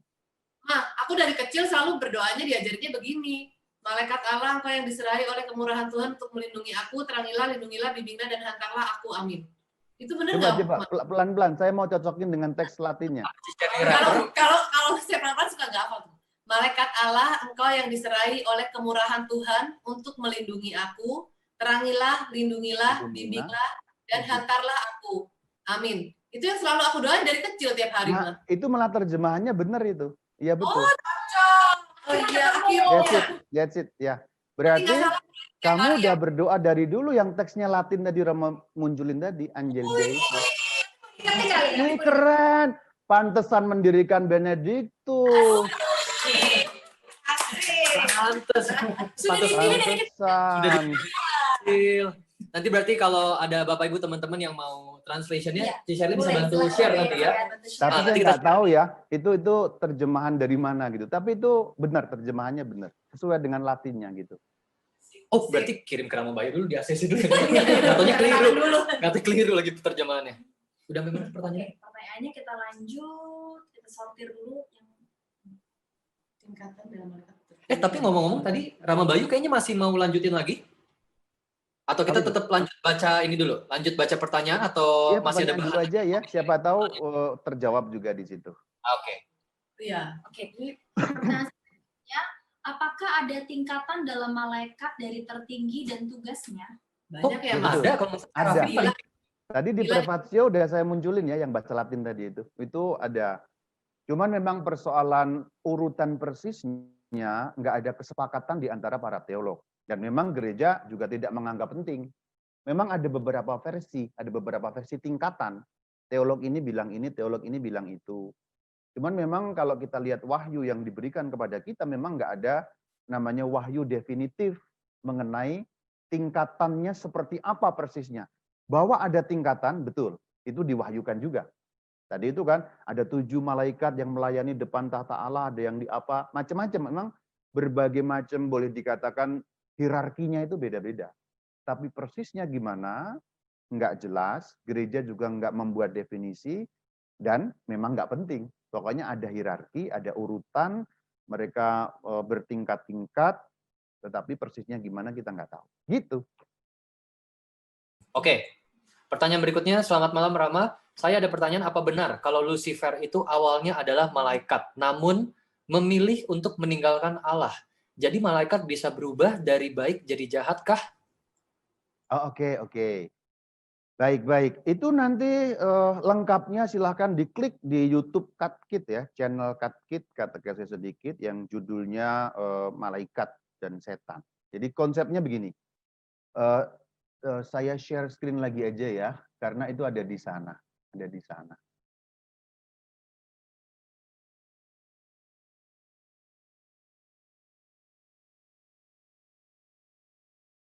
Malaikat ya, oke. Sampai mana ya? Dasar Alkitabiah belum. Malaikat naik turun, kerjaan masih belum. Kalau saya share screen terus ngeganggu nggak ya? Tidak. Ya udah kalau gitu saya share screen terus aja ya. Biar kalau ada pertanyaan siapa tahu di sini jawabannya langsung saya buka. Di sini nih, dari mana datangnya setan nih? Nah ini nih, saya udah tahu bakal ada yang tanya begini, maka udah saya siapin jawabannya. Padahal nggak begitu, emang disiapin begini, memang bahannya ini. Dari mana datangnya setan? Tadi kan disebut Lucifer. Ya, sebelum masuk ke sini saya bilang dulu komentar tentang Lucifer. Lucifer itu istilah orang Eropa. Jadi Alkitab sebenarnya nggak pernah bilang itu. Tapi itu memang orang-orang Eropa menyebut. Alkitab hanya bilang iblis, Satanas atau diabolos. Ya. Kalau dalam Alkitab begitu, Satanas, diabolos. Diterjemahkan dalam bahasa Indonesia iblis. Nah, orang Eropa menyebutnya Lucifer. Jadi Lucifer itu iblis, ketua semua setan. Terus dari mana sih setan-setan itu? Secara mudahnya begini. KGK 31 bilang, malaikat yang jatuh itu setan. Jadi sebenarnya setan itu istilah sebenarnya. Bukan malaikat menjadi setan, enggak. Malaikat tidak bisa berubah menjadi setan. Malaikat tetap malaikat. Cuman malaikat yang berdosa itu namanya setan. Itu kalau mau rigid ya, mau eksak gitu ya, mau persis ya. Jadi perkataan yang bilang malaikat berubah menjadi setan itu salah, enggak berubah karena setan adalah malaikat. Tetapi perbedaannya adalah mereka berdosa. Nih di sini nih. Malaikat dan setan itu sama. Kenapa? Karena setan adalah malaikat. Mereka itu malaikat. Setan itu malaikat. Maka kalau mau diperjelas, setan adalah istilah untuk menyebut malaikat yang jatuh dalam dosa dan kemudian menolak Allah. Jadi gitu, pengertian filosofinya seperti itu. Ya kalau dalam obrolan sehari-hari bisa sih kita ngomong malaikat berubah menjadi setan, tapi sesungguhnya mereka nggak berubah. Setan itu tetap malaikat. Cuman mereka menolak Allah dan melawan Allah total 100%. Itu perbedaannya. Jadi setan, apa itu setan? Malaikat yang jatuh dalam dosa, kemudian menolak Allah, melawan Allah total 100%. Jadi itu pengertian mengenai setan. Lucifer itu siapa? Bosnya setan. Alkitab Perjanjian Lama menyebutnya itu Baal, Alkitab Perjanjian Baru itu menyebutnya Beelzebul, itu nama-nama lain. Kemudian yang lebih jelas dalam bahasa Yunani itu Satanas atau diabolos. Makanya jangan bolos lu, kalau bolos Satanas itu setan. Selanjutnya silakan. Bolos ya soalnya. Berarti kalau malaikat bisa jatuh dalam dosa, berarti mereka punya free will juga ya, Maya? Ya, ini ada di sini. Lu mau tanya, gue udah tahu nih bro. Nih, ini nih. Karena emang lu udah siapin gitu slide-nya. Memang gini sih. Di 330 nih, malaikat punya 4 hal nih. Punya 4 hal malaikat tuh. Akal budi dan kehendak. Pribadi dan tidak dapat mati. Akal budi itu pikiran. Berarti malaikat bisa mikir. Mereka nggak kayak batu yang diem aja, enggak. Mereka bisa mikir. Bahkan lebih canggih daripada kita, karena mereka berpikir tanpa menggunakan organ jasmani. Karena malaikat nggak punya badan. Kita bisa mikir, kadang-kadang seret pikirannya. Karena apa? Karena ada gangguan-gangguan neuronnya nggak nyampe, terus apa listriknya di sini kadang-kadang redup. Jadi kadang-kadang kita mikir lupa. Nah, lupa itu apa sebenarnya? Itu problem karena otak kita konslet gitu aja sih. Tapi malaikat karena nggak punya otak, mereka nggak bisa konslet. Jadi mereka pinter banget malaikat itu. Itu yang dimaksud akal budi. Kehendak itu ya free will itu. Jadi malaikat bisa milih. Mereka mau setia pada Tuhan atau mereka mau berdosa pada Tuhan. Sama kayak kita. Cuman bedanya adalah karena malaikat hidup dalam waktu kekal, sekali mereka milih berhenti. Sekali milih selesai. Karena mereka hidup dalam waktu kekal. Itulah bedanya sama kita. Kalau kita kan hidup dalam waktu temporal. Ada sekarang, ada tadi, ada besok gitu. Maka kalau sekarang kita berdosa, itu kita berencana, aduh ya Tuhan, aku udah salah nih. gitu. Besok kita bertobat. Buat setan nggak ada besok. Jangankan kok besok. Entar aja nggak ada. Tadi nggak ada. Maka mereka sekali dosa udah kekal. Nah itu. Bedanya di situ. Jadi mereka punya kehendak, punya free will, termasuk malaikat pelindung juga ya. Cuman kalau malaikat pelindung berarti mereka yang setia pada Tuhan. Sambungannya lagi. Karena sekali mereka jatuh dalam dosa nggak bisa balik, maka jumlah malaikat tetap, jumlah setan juga tetap. Berarti sekarang nggak bisa setan terus mempengaruhi malaikat yang baik itu untuk yuk ikut partai kita aja yuk, bagus loh ikut komunitas kita komunitas basis Lucifer, keren. Nggak bisa begitu. Karena sekalinya pluk, udah gitu. Jadi nggak ada ngojok-ojokin gitu. Ngapain lu ikut di sana, di surga nggak seru ah. Masa cuma liturgi terus, kudus, kudus, kudus, kudus. Ngapain lu kudus terus? Ganti Semarang dong kadang-kadang gitu. Ikut kita aja.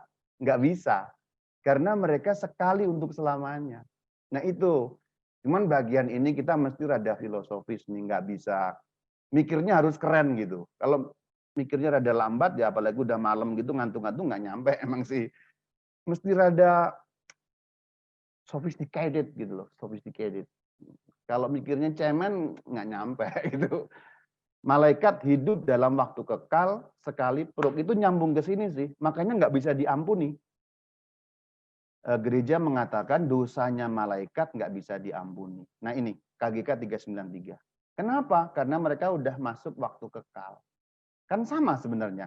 Kalau kita berdosa, udah mati, kita juga nggak bisa diampuni. Dalam arti dosa mortalnya ya. Itu sama. Karena begitu kita mati, kita masuk waktu kekal.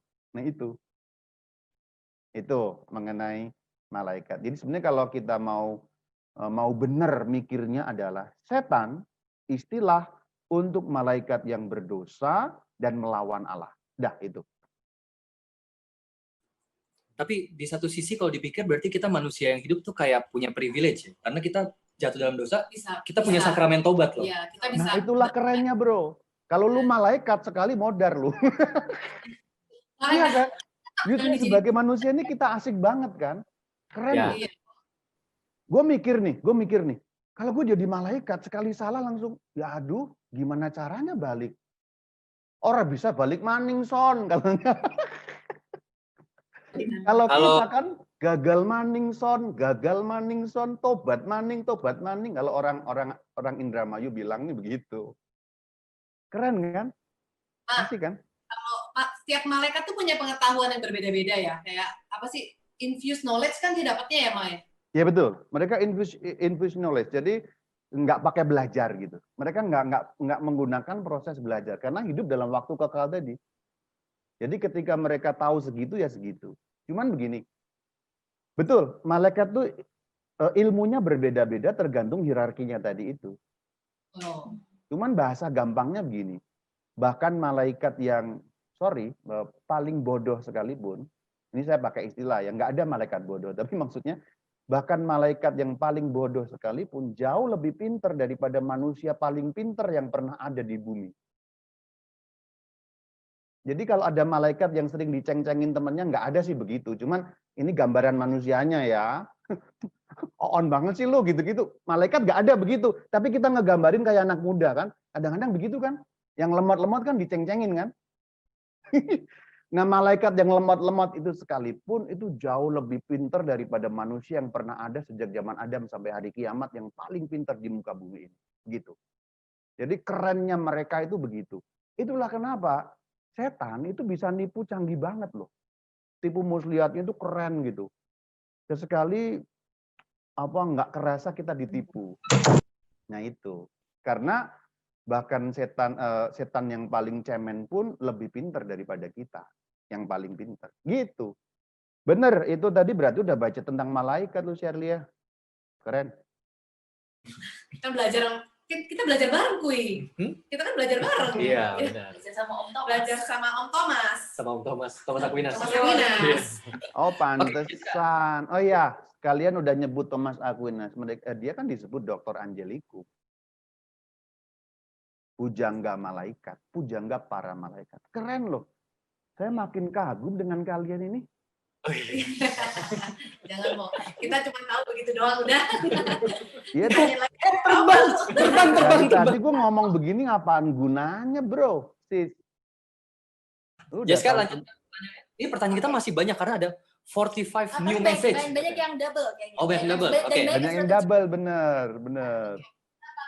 Disortir. Ini nih, Romo. Ada pertanyaan, saya penasaran tentang penciptaan malaikat karena saya pernah diberi info ini terkait dengan syahadat Nisea. Iya, penciptaan malaikat kenapa? Pertanyaannya apa?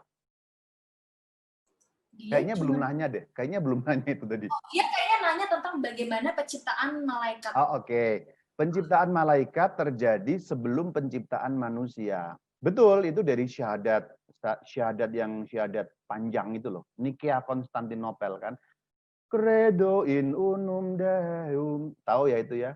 Patrem omnipotentem vactorem celietere visibilium omnium ad invisibilium. Nah itu. Aku percayakan Allah yang kelihatan dan nggak kelihatan. Jadi malaikat itu yang dimaksud yang nggak kelihatan tadi. Jadi kalau kita mengucapkan syahadat Nikea Konstantinopel atau syahadat panjang, aku percaya akan Allah Bapa yang Maha Kuasa pencipta langit dan bumi, dan segala sesuatu yang kelihatan, itu yang dimaksud dunia dan manusia, dan yang nggak kelihatan itu yang dimaksud malaikat. Jadi kalau mau pakai bahasa di parafrase, aku percaya akan Allah pencipta dunia dan manusia, serta malaikat. Kalau mau diartikan. Nah, malaikat diciptakan sebelum dunia dan sebelum manusia. Manusia terakhir secara kronologis. Jadi malaikat diciptakan sebelum adanya ruang dan waktu. Nah, ini saya nggak bisa pakai bahasa Jepang nih. Saya terkenal dengan menggunakan bahasa Jepang, jelas dan gampang. Tapi di sini saya nggak bisa karena memang harus begitu istilahnya. Malaikat diciptakan sebelum adanya ruang dan waktu. Karena apa? Ini urutannya. Silakan lihat di layar. Malaikat secara gampang diciptakan sebelum penciptaan dunia. Jadi kalau kita membaca kitab Kejadian, itu udah ada penciptaan sebelumnya. Loh, katanya pada mulanya Romo. Nanti dulu. Pada mulanya yang dimaksud di situ kita harus tafsirkan. Kalau kita membaca dalam bahasa Indonesia, pada mulanya kan kayaknya mulanya segala mula kan. Padahal nggak begitu. Bahasa Ibraninya itu berbunyi Bereshit. Bereshit itu bukan mula segala mula, tapi mula tertentu. Berarti seperti babak baru. Ngerti nggak, Bit? Ngerti ya maksudnya ya? Jadi itu kayak babak baru. Babak pertama gampangnya nih, malaikat diciptakan nih yang rohani. Babak kedua baru kitab Kejadian itu baru mulai. Pada mulanya. Nah, yang dimaksud pada mulanya di situ, pada mulanya babak yang baru ini. Yaitu pada mulanya penciptaan dunia yang kelihatan dan penciptaan manusia. Jadi memang betul, yang nggak kelihatan itu maksudnya malaikat, yang kelihatan itu maksudnya dunia dan manusia. Dunia dan manusia di dalamnya itu. Malaikat diciptakan jauh sebelumnya, apakah itu ada ayatnya Romo? Wih, tanya ayat lagi bro. Mata ayatan dulu. Ada, meskipun bukan ayat langsung ya. Tapi ini ayat yang namanya alusi. Rujukan tidak langsung. Karena di sini kalau kita membuka, Ayub 38 ayat 4 nyambung kepada ayat 7 dikatakan pada saat meletakkan dasar bumi, lihat Ayub 38 ayat 4, meletakkan dasar bumi berarti apa? Berarti menciptakan dunia. Sudah ada makhluk-makhluk surga, ayat 7. Yang dimaksud makhluk-makhluk surga di situ malaikat. Dalam bahasa Jepang, sekarang gue masuk bahasa Jepang, jelas dan gampang. Dalam bahasa gampang, pada saat Allah menciptakan dunia, malaikat tuh ngeliatin, mereka udah ada, ngeliatin, bagus ya, nonton mereka tuh. Malaikat menonton Tuhan menciptakan dunia dan manusia. Begitu ceritanya. Ini ayatnya ada. Selanjutnya, kalau masih ada waktu. Selanjutnya, kalau di tetangga ada malaikat pencabut nyawa yang katanya di sebelah orang yang sudah sakratul maut. Dalam tanda kurung penampakan hitam menunggu di sebelah. Kalau di Katolik apakah ada juga, Mo? Enggak ada. Kalau di Katolik cuma ada malaikat pelindung aja. Jadi urusan nyawa itu Allah sendiri yang mengeluarkan nyawa kita. Begitu. Oke. Lanjut, Jessica. Oke, ada pertanyaan lagi nih Rama. Romo, apa bisa menggunakan doa Santo Padre Pio tentang malaikat pelindung? Gimana, Bisa, Cici? ya itu doa yang relatif baru dan lebih panjang sih memang. Cuman memang doa yang lebih tradisional, artinya yang sudah dari zaman kuno itu yang tadi saya katakan, yang Shirley bisa tahu terjemahannya tadi keren banget tadi. Itu doa dari abad 11, Anselmo, doa yang dikarang oleh Santo Anselmo. Seingat saya Anselmo, sorry ingatan saya rada soak, jadi mungkin salah ya. Anselmo kayaknya ya, di abad ke-11. Jadi itu yang lebih tradisional. Kalau dari Santo Pio kan itu baru-baru. Itu juga nggak apa-apa, boleh. Itu versinya lebih panjang. Next, silakan. Oke, next. Selamat malam Rama Bayu. Bagaimana malaikat bisa jatuh dalam dosa? Tadi kan udah jawab ya. Karena Ya, punya free will, kehendak bebas. Apakah malaikat pelindung saya bisa jatuh ke dalam dosa dan berbalik meninggalkan saya? Nggak bisa. Ya tadi juga udah nggak bisa karena begitu sekali udah terbagi dua udah.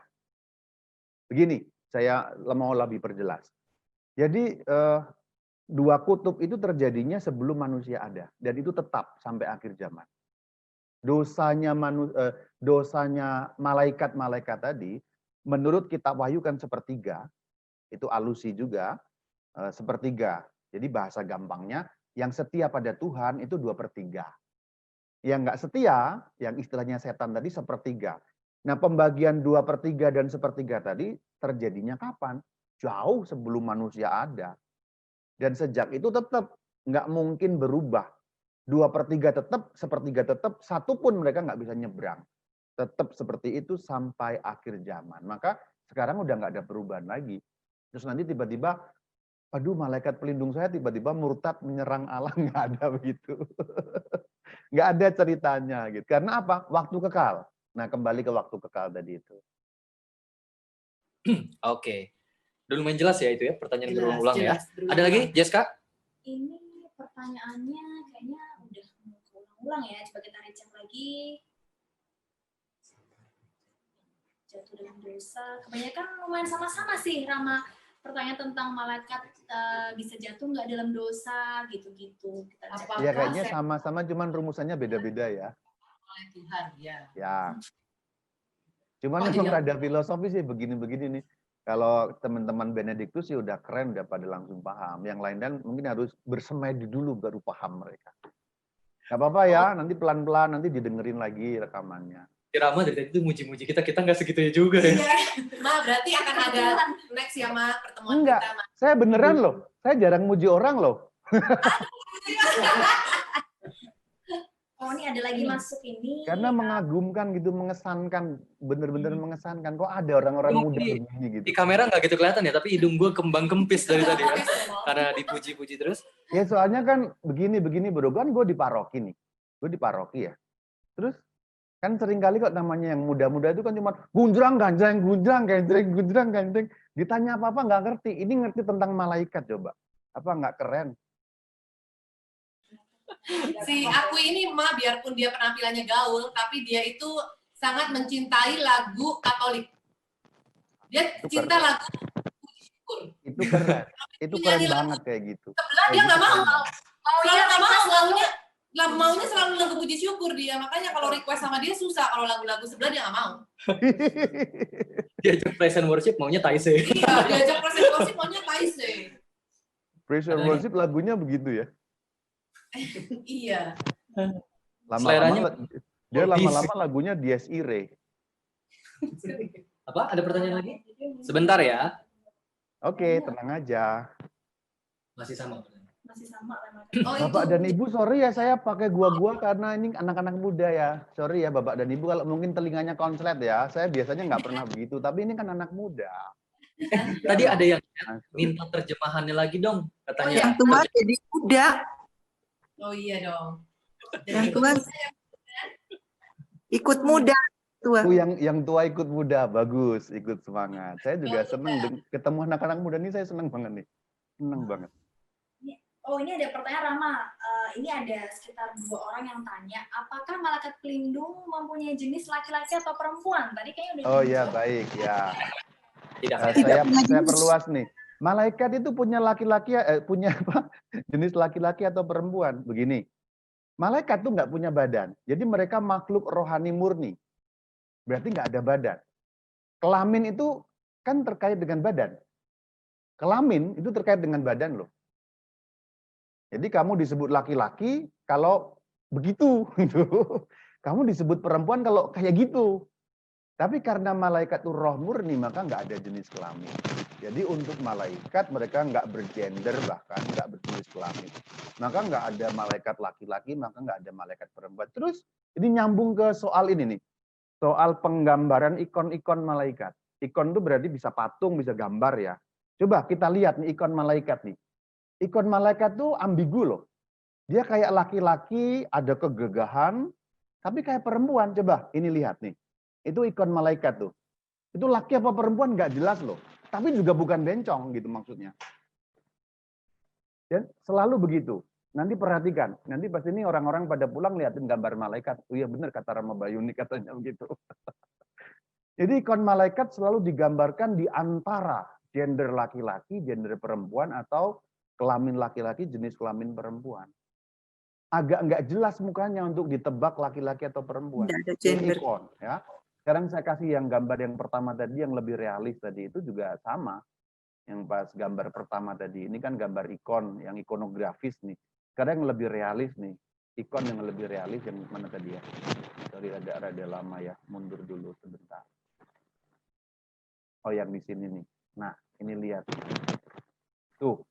Cakep semua ya? Iya cakep. Cuman nggak jelas laki atau perempuan. Bahkan nanti lihat deh.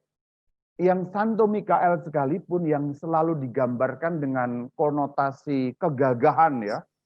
Santo Mikael itu kan disebut princess.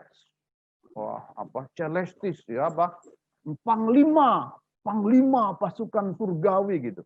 Hampir selalu digambarkan dengan kegagahan, tapi lihat mukanya, lihat bentuk face-nya itu. Hampir selalu ini saya bilang kalau yang bikin bener ya, kalau yang bikin senimannya asal-asalan ya dia nggak tahu ilmunya untuk membuat ikon malaikat. Ikon malaikat selalu nggak jelas laki atau perempuan. Ini saya kembangkan meskipun nggak ditanyakan supaya lebih jelas lagi. Gitu. Oke, tapi memang dipikir-pikir kalau kita malaikat yang mengabarkan ke Bunda Maria sebutnya Santa atau Santo? Santo Mikael. Santo Gabriel maksudnya. Sanctus. Tapi kalau Gabriela kan jadi Santa tuh, Ma. Kenapa itu? Kalau Gabriela jadi Santa kan? Iya betul. Cuman memang ini karena kebiasaan di dalam tradisi Barat dan bahasa Barat itu kan nggak mungkin nggak memilih kan. Itu persoalan. Jadi kalau kita kembalikan ke bahasa Latin tuh nggak mungkin nggak bergender, maka harus disebut salah satu gender. Dan umumnya memang disebut laki-laki, Sanctus gitu. Sanctus Mikael atau Sancte Mikael, Sanctus Gabriel, Sanctus Raphael gitu. Tapi bukan berarti itu apa laki-laki. Sama-sama kayak gini nih. Pater, father, bapak. Itu juga bukan berarti Allah itu ayah loh, laki-laki loh, enggak. Allah enggak bergender tentunya karena Allah adalah roh. Nah, ini sama konsepnya dengan itu. Gitu. Oke, karena udah jam 9, ini kita akan 9 lewat malah ya. 9 lewat berapa nih? Lebih dari 5. Kita akan bacain. Oh ya, nggak berasa ya. Kita akan bacain 3 pertanyaan terakhir. Oke, Rama. 3 pertanyaan terakhir. 3 pertanyaan terakhir. 3 pertanyaan terakhir. Oke. Ya, Ya. lanjut. Lanjut ya. Atau kalau kemalaman jadi 1 aja pertanyaan terakhir. Gimana? Ramanya oke nggak nih kalau 3 pertanyaan terakhir? Oke, nggak masalah. Lu semangat, gue semangat. Gitu. Semangat. Romo, bagaimana pandangan gereja mengenai orang yang bisa melihat dunia roh, termasuk melihat atau merasakan keberadaan malaikat, aura, dan arwah? Wah, itu sudah jelas. Itu Setan. setan. Udah ada di YouTube saya ada itu. Nanti buka ya YouTube saya yang playlistnya alam gaib. Oke. Lanjut, Jessica. Oke. Rama, mengapa dari awal malaikat yang jatuh dalam dosa tidak dimusnahkan saja oleh Allah agar tidak menggoda manusia? Kenapa tidak dimusnahkan? Jawaban gampangnya itu misteri Allah. Tetapi begini, bahwa sesuatu yang buruk kadang-kadang ini ada dalam KGK juga. Sesuatu yang buruk kadang-kadang dibiarkan oleh Allah karena berguna untuk keselamatan kita, manusia. Jadi sesuatu yang buruk kadang dibiarkan karena Allah melihat ketika kita ketemu dengan eksistensi kejahatan itu, kita meningkat kelasnya justru mengandalkan Allah. Contoh, saya pakai bahasa gampang nih. Kalau kita ketemu setan gitu, dalam wujud manifestasi, tiba-tiba nih di mana terus ketemu genderuwo, setan dalam bentuk manifestasi. Kalau ketemu kuntilanak, pocong, hantu segala macam, apa yang orang umumnya lakukan? Berdoa kan? Salam Maria, penuh rahmat, Tuhan sertamu. Itu kan satu tingkat lebih mendekat kepada Tuhan sebenarnya. Jadi itu pakai bahasa gampang ya. Nggak hanya soal ditampakin setan. Segala macam kejahatan yang kena pada kita, kalau kita mengalami penderitaan, serangan setan dan sebagainya, dari itu Allah menggunakan yang jahat itu, membalikannya untuk kebaikan dan keselamatan jiwa kita. Itu penjelasan yang mungkin sebagai suatu cara menjelaskan secara teologi spiritual. Tapi persisnya bagaimana? Ya, kita tidak mampu memikirkan itu. Karena itu sesuatu yang misterius bagi kita. Kenapa? Ya kembali ke soal lalang dan gandum itu sama ya. Nanti lalang dan gandum baru dipisahkan di akhir zaman. Persisnya gimana? Kayaknya kita mikirin juga koplak nih gitu. Karena kita nggak nyampe pikirannya. Gitu ya. Oke. Last question. Last question. Last temptation. Last question. Oh, iya. Last question. Last question. Kirain temptation. Rama Bayu, apakah stok Iya. malaikat pelindung manusia cukup? Sebab manusia kan bertambah terus dari 1 miliar ke 5 miliar. Apakah ada penciptaan malaikat lagi? Kan tadi katanya nggak nambah ya malaikat ya? Ya, nggak nambah. Jadi malaikat itu tetap jumlahnya. Apakah cukup? Ya pasti cukup. Kenapa kok pasti cukup? Tuhan itu kan melihat segala-galanya dalam satu kali lihat. Bahasa gampangnya, sejak awal Tuhan menciptakan, Tuhan itu sudah tahu nanti jumlahnya manusia sampai hari kiamat itu berapa. Emangnya kita harus pakai kalkulator, tung berapa ya? Aduh kurang stoknya gitu. Tuhan tidak mungkin kekurangan stok, bro. Ini sekali lagi filosofis. Waktunya Tuhan, waktu kekal. Bahasa gampangnya teropongnya Tuhan ini panjang nih. Emangnya kita burem-burem sama rabun. Kita kena apa dikit marah-marah karena kan pandangan kita burem sebenarnya. Tuhan melihat jauh ke depan. Bahkan seluruhnya terlihat di mata Tuhan. Bahasa gampangnya, malaikat nggak mungkin kurang stoknya untuk satu manusia sampai akhir zaman. Karena Tuhan sudah tahu berapa jumlah manusia. Loh kok bisa tahu ya Romo ya? Kan Alkitab sendiri katakan. Bahkan jumlah rambutmu pun terhitung semuanya. Loh kalau rambut aja terhitung, apalagi cuma jumlah manusia. Gitu. Oke. Ini ternyata ada satu pertanyaan terakhir lagi yang mau ditanyakan langsung nih Rama. Boleh? Bagaimana Rama? Las. Satu, dia langsung pengen ngomong. Langsung mau nanya nih. Langsung pengen ngomong daripada dia nggak bisa tidur, boleh lah. Iya. Boleh, kami persilahkan Jenita Darmento. boleh langsung Kan ambil. gue baik hati. Silahkan. Silakan. Hai Romo, maaf udah pakai baju tidur saya. Salam kenal. Saya juga pakai daster ini. Iya, kebetulan aku dari background yang sedikit berbeda, tapi kita masih satu keluarga Kristus. Nah, tadi kan ada yang bertanya, aku nggak tahu sih siapa yang nanya. Kalau pertanyaan dia tadi apa, Jas? Kalau bisa ngelihat arwah, malaikat, dan yang lain-lainnya, itu berarti dari setan. Iya. Nah, iya. Jadi tadi konfirmasi dari Romo adalah kalau dia bisa melihat malaikat pun berarti itu adalah setan atau gimana Romo? Iya, termasuk juga. Karena hampir pasti yang dilihat itu bukan malaikat, tapi malaikat jahat yang menyamar sebagai malaikat terang. Karena malaikat itu tidak jahil dan tidak menampakkan diri kepada kita. Kecuali malaikat itu menampakkan diri dalam wujud yang jelas gitu. Misalnya Tobit ditampaki Rafael dalam bentuk manusia. Bunda Maria dalam bentuk manusia Gabriel. Tapi dalam bentuk spiritual, malaikat nggak pernah menampakkan diri. Karena justru mereka itu adalah pendiam sekali. Kenapa kok begitu? Begini konsepnya, kita harus lebih luas melihat. Justru karena malaikat menghormati free will kita. Ketika mereka masuk dalam dunia kita, mereka mengintervensi. Dan itu berarti merusak kemungkinan pilihan bebas kita. Karena dengan adanya dia muncul. Jadi sebenarnya konsepnya memang ini harus lebih luas dilihatnya dalam kerangka ajaran Kristen yang lain, dalam arti konsep free will, ya, konsep bahwa mereka sangat menghormati itu, sehingga mereka tidak mengganggu. Bahasa gampangnya begini, malaikat Aku boleh, yang aku malaikat boleh yang baik cerita itu sedikit sebenarnya, nggak, Romo? kenapa itu? Aku boleh cerita sedikit? Boleh, silakan. Ya, jadi ceritanya waktu aku kecil, SD kelas 2 kalau nggak salah gitu, aku ngelihat orang bunuh diri. Oke, melihat prosesnya gitu. Melihat prosesnya, karena lagi di mall. Jadi di mall lift-nya tuh kaca. Oke. Ya. Kaca, kan anak kecil suka lihat kaca gitu. Terus pas lihat ke kaca, aku ngelihat proses orang jatuh dari mall. Terus Bunuh udah diri kayak itu ya? Iya, kebetulan kasusnya bunuh diri. Terus udah bis kayak gitu, jadi kan lumayan takut sebagai anak kecil gitu kan. Terus udah bis kayak gitu, kita kan diajarin di sekolah minggu. I never really pray pas dulu kecil gitu. Cuman on that night I prayed karena kan kayak takut gitu kan.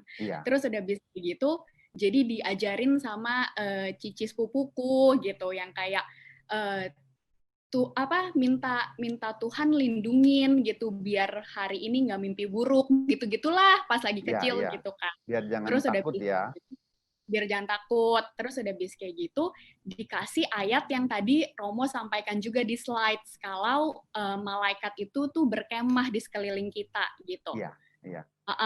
Jadi dikuatkan dengan ayat itu yang katanya percaya aja Jan, ada malaikat berkemah di sekeliling kamu gitu.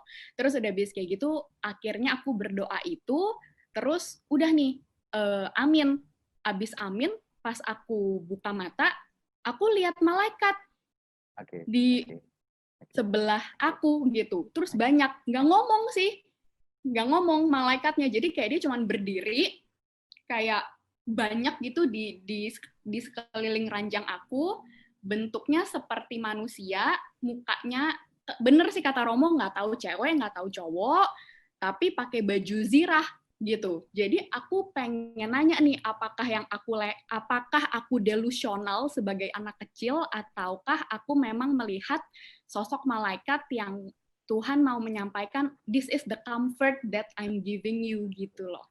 Oh, jadi kasusnya seperti itu. Tadi kalau mengingat pertanyaannya tadi, saya pikir melihat berkelanjutan. Kamu lanjut nggak setelah itu? Atau hanya sekali? Enggak, terus aku pernah lihat lagi. Terus aku sedih loh. Aku ngerasa apa aku udah nggak suci ya gitu. Maksudnya hanya sekali itu?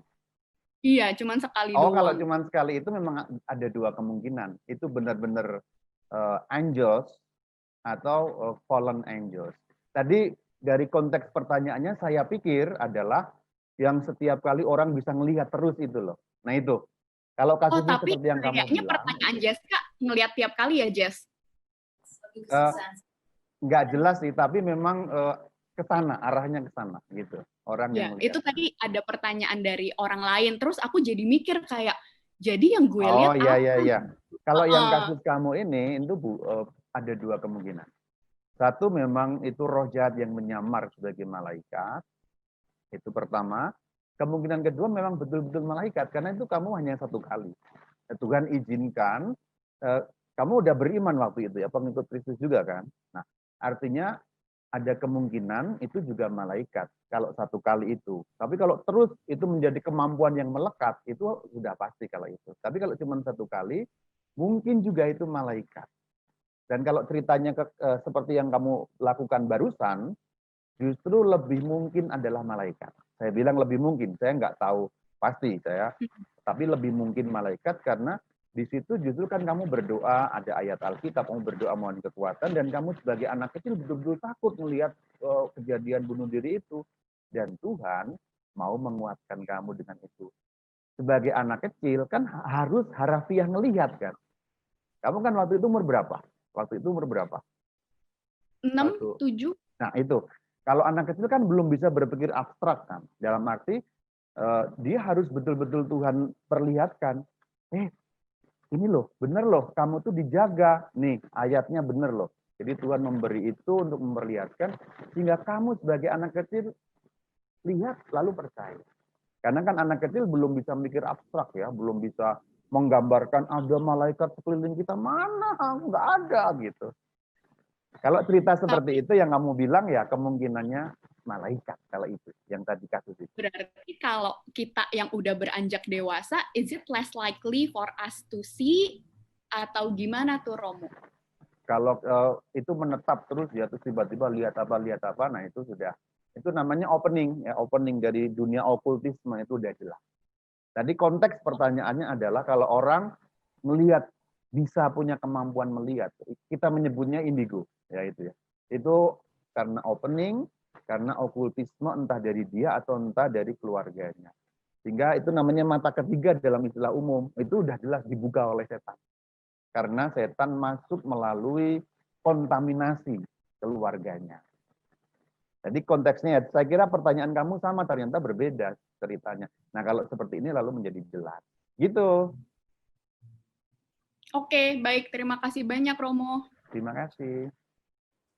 Terima kasih Rama, terima kasih Jenita. Sudah sampai di penghujung acara Kombas Benedictus ya. Udah jam, aduh jangan disebut deh, udah malam soalnya. Jadi terima kasih banyak untuk teman-teman, Bapak Ibu semuanya sudah berpartisipasi, bertanya di kolom chat. Dan sekarang kami akan tutup sesi sharing ini dengan minta tolong ke Rama Bayu untuk doa penutup dan juga berkatnya. Mari kita berdoa. Saya mau doa Santo Mikael karena ini udah malam, kita mau tidur. Lalu nanti saya berkati semuanya. Marilah kita berdoa. Dalam nama Bapa dan Putra dan Roh Kudus. Amin. Santo Mikael, malaikat agung, belalah kami pada hari pertempuran. Jadilah pelindung kami melawan kejahatan dan jebakan si jahat. Dengan rendah hati kiranya Allah mengertinya. Dan semoga engkau panglima pasukan surgawi dengan kuasa Allah mencampakkan ke dalam neraka iblis dan semua roh jahat lain yang berkeliaran di dunia hendak membinasakan jiwa-jiwa. Kemuliaan kepada Bapa dan Putra dan Roh Kudus, Seperti pada permulaan, sekarang, selalu, dan sepanjang segala abad. Kiranya berkat Tuhan menaungi saudara-saudari dengan berkat kesehatan, dengan berkat perlindungan, dengan berkat pertumbuhan iman. In nomine Patris et Filii et Spiritus Sancti. Amin. Makasih teman-teman Benedictus. Pelindung oleh Rama Bayu.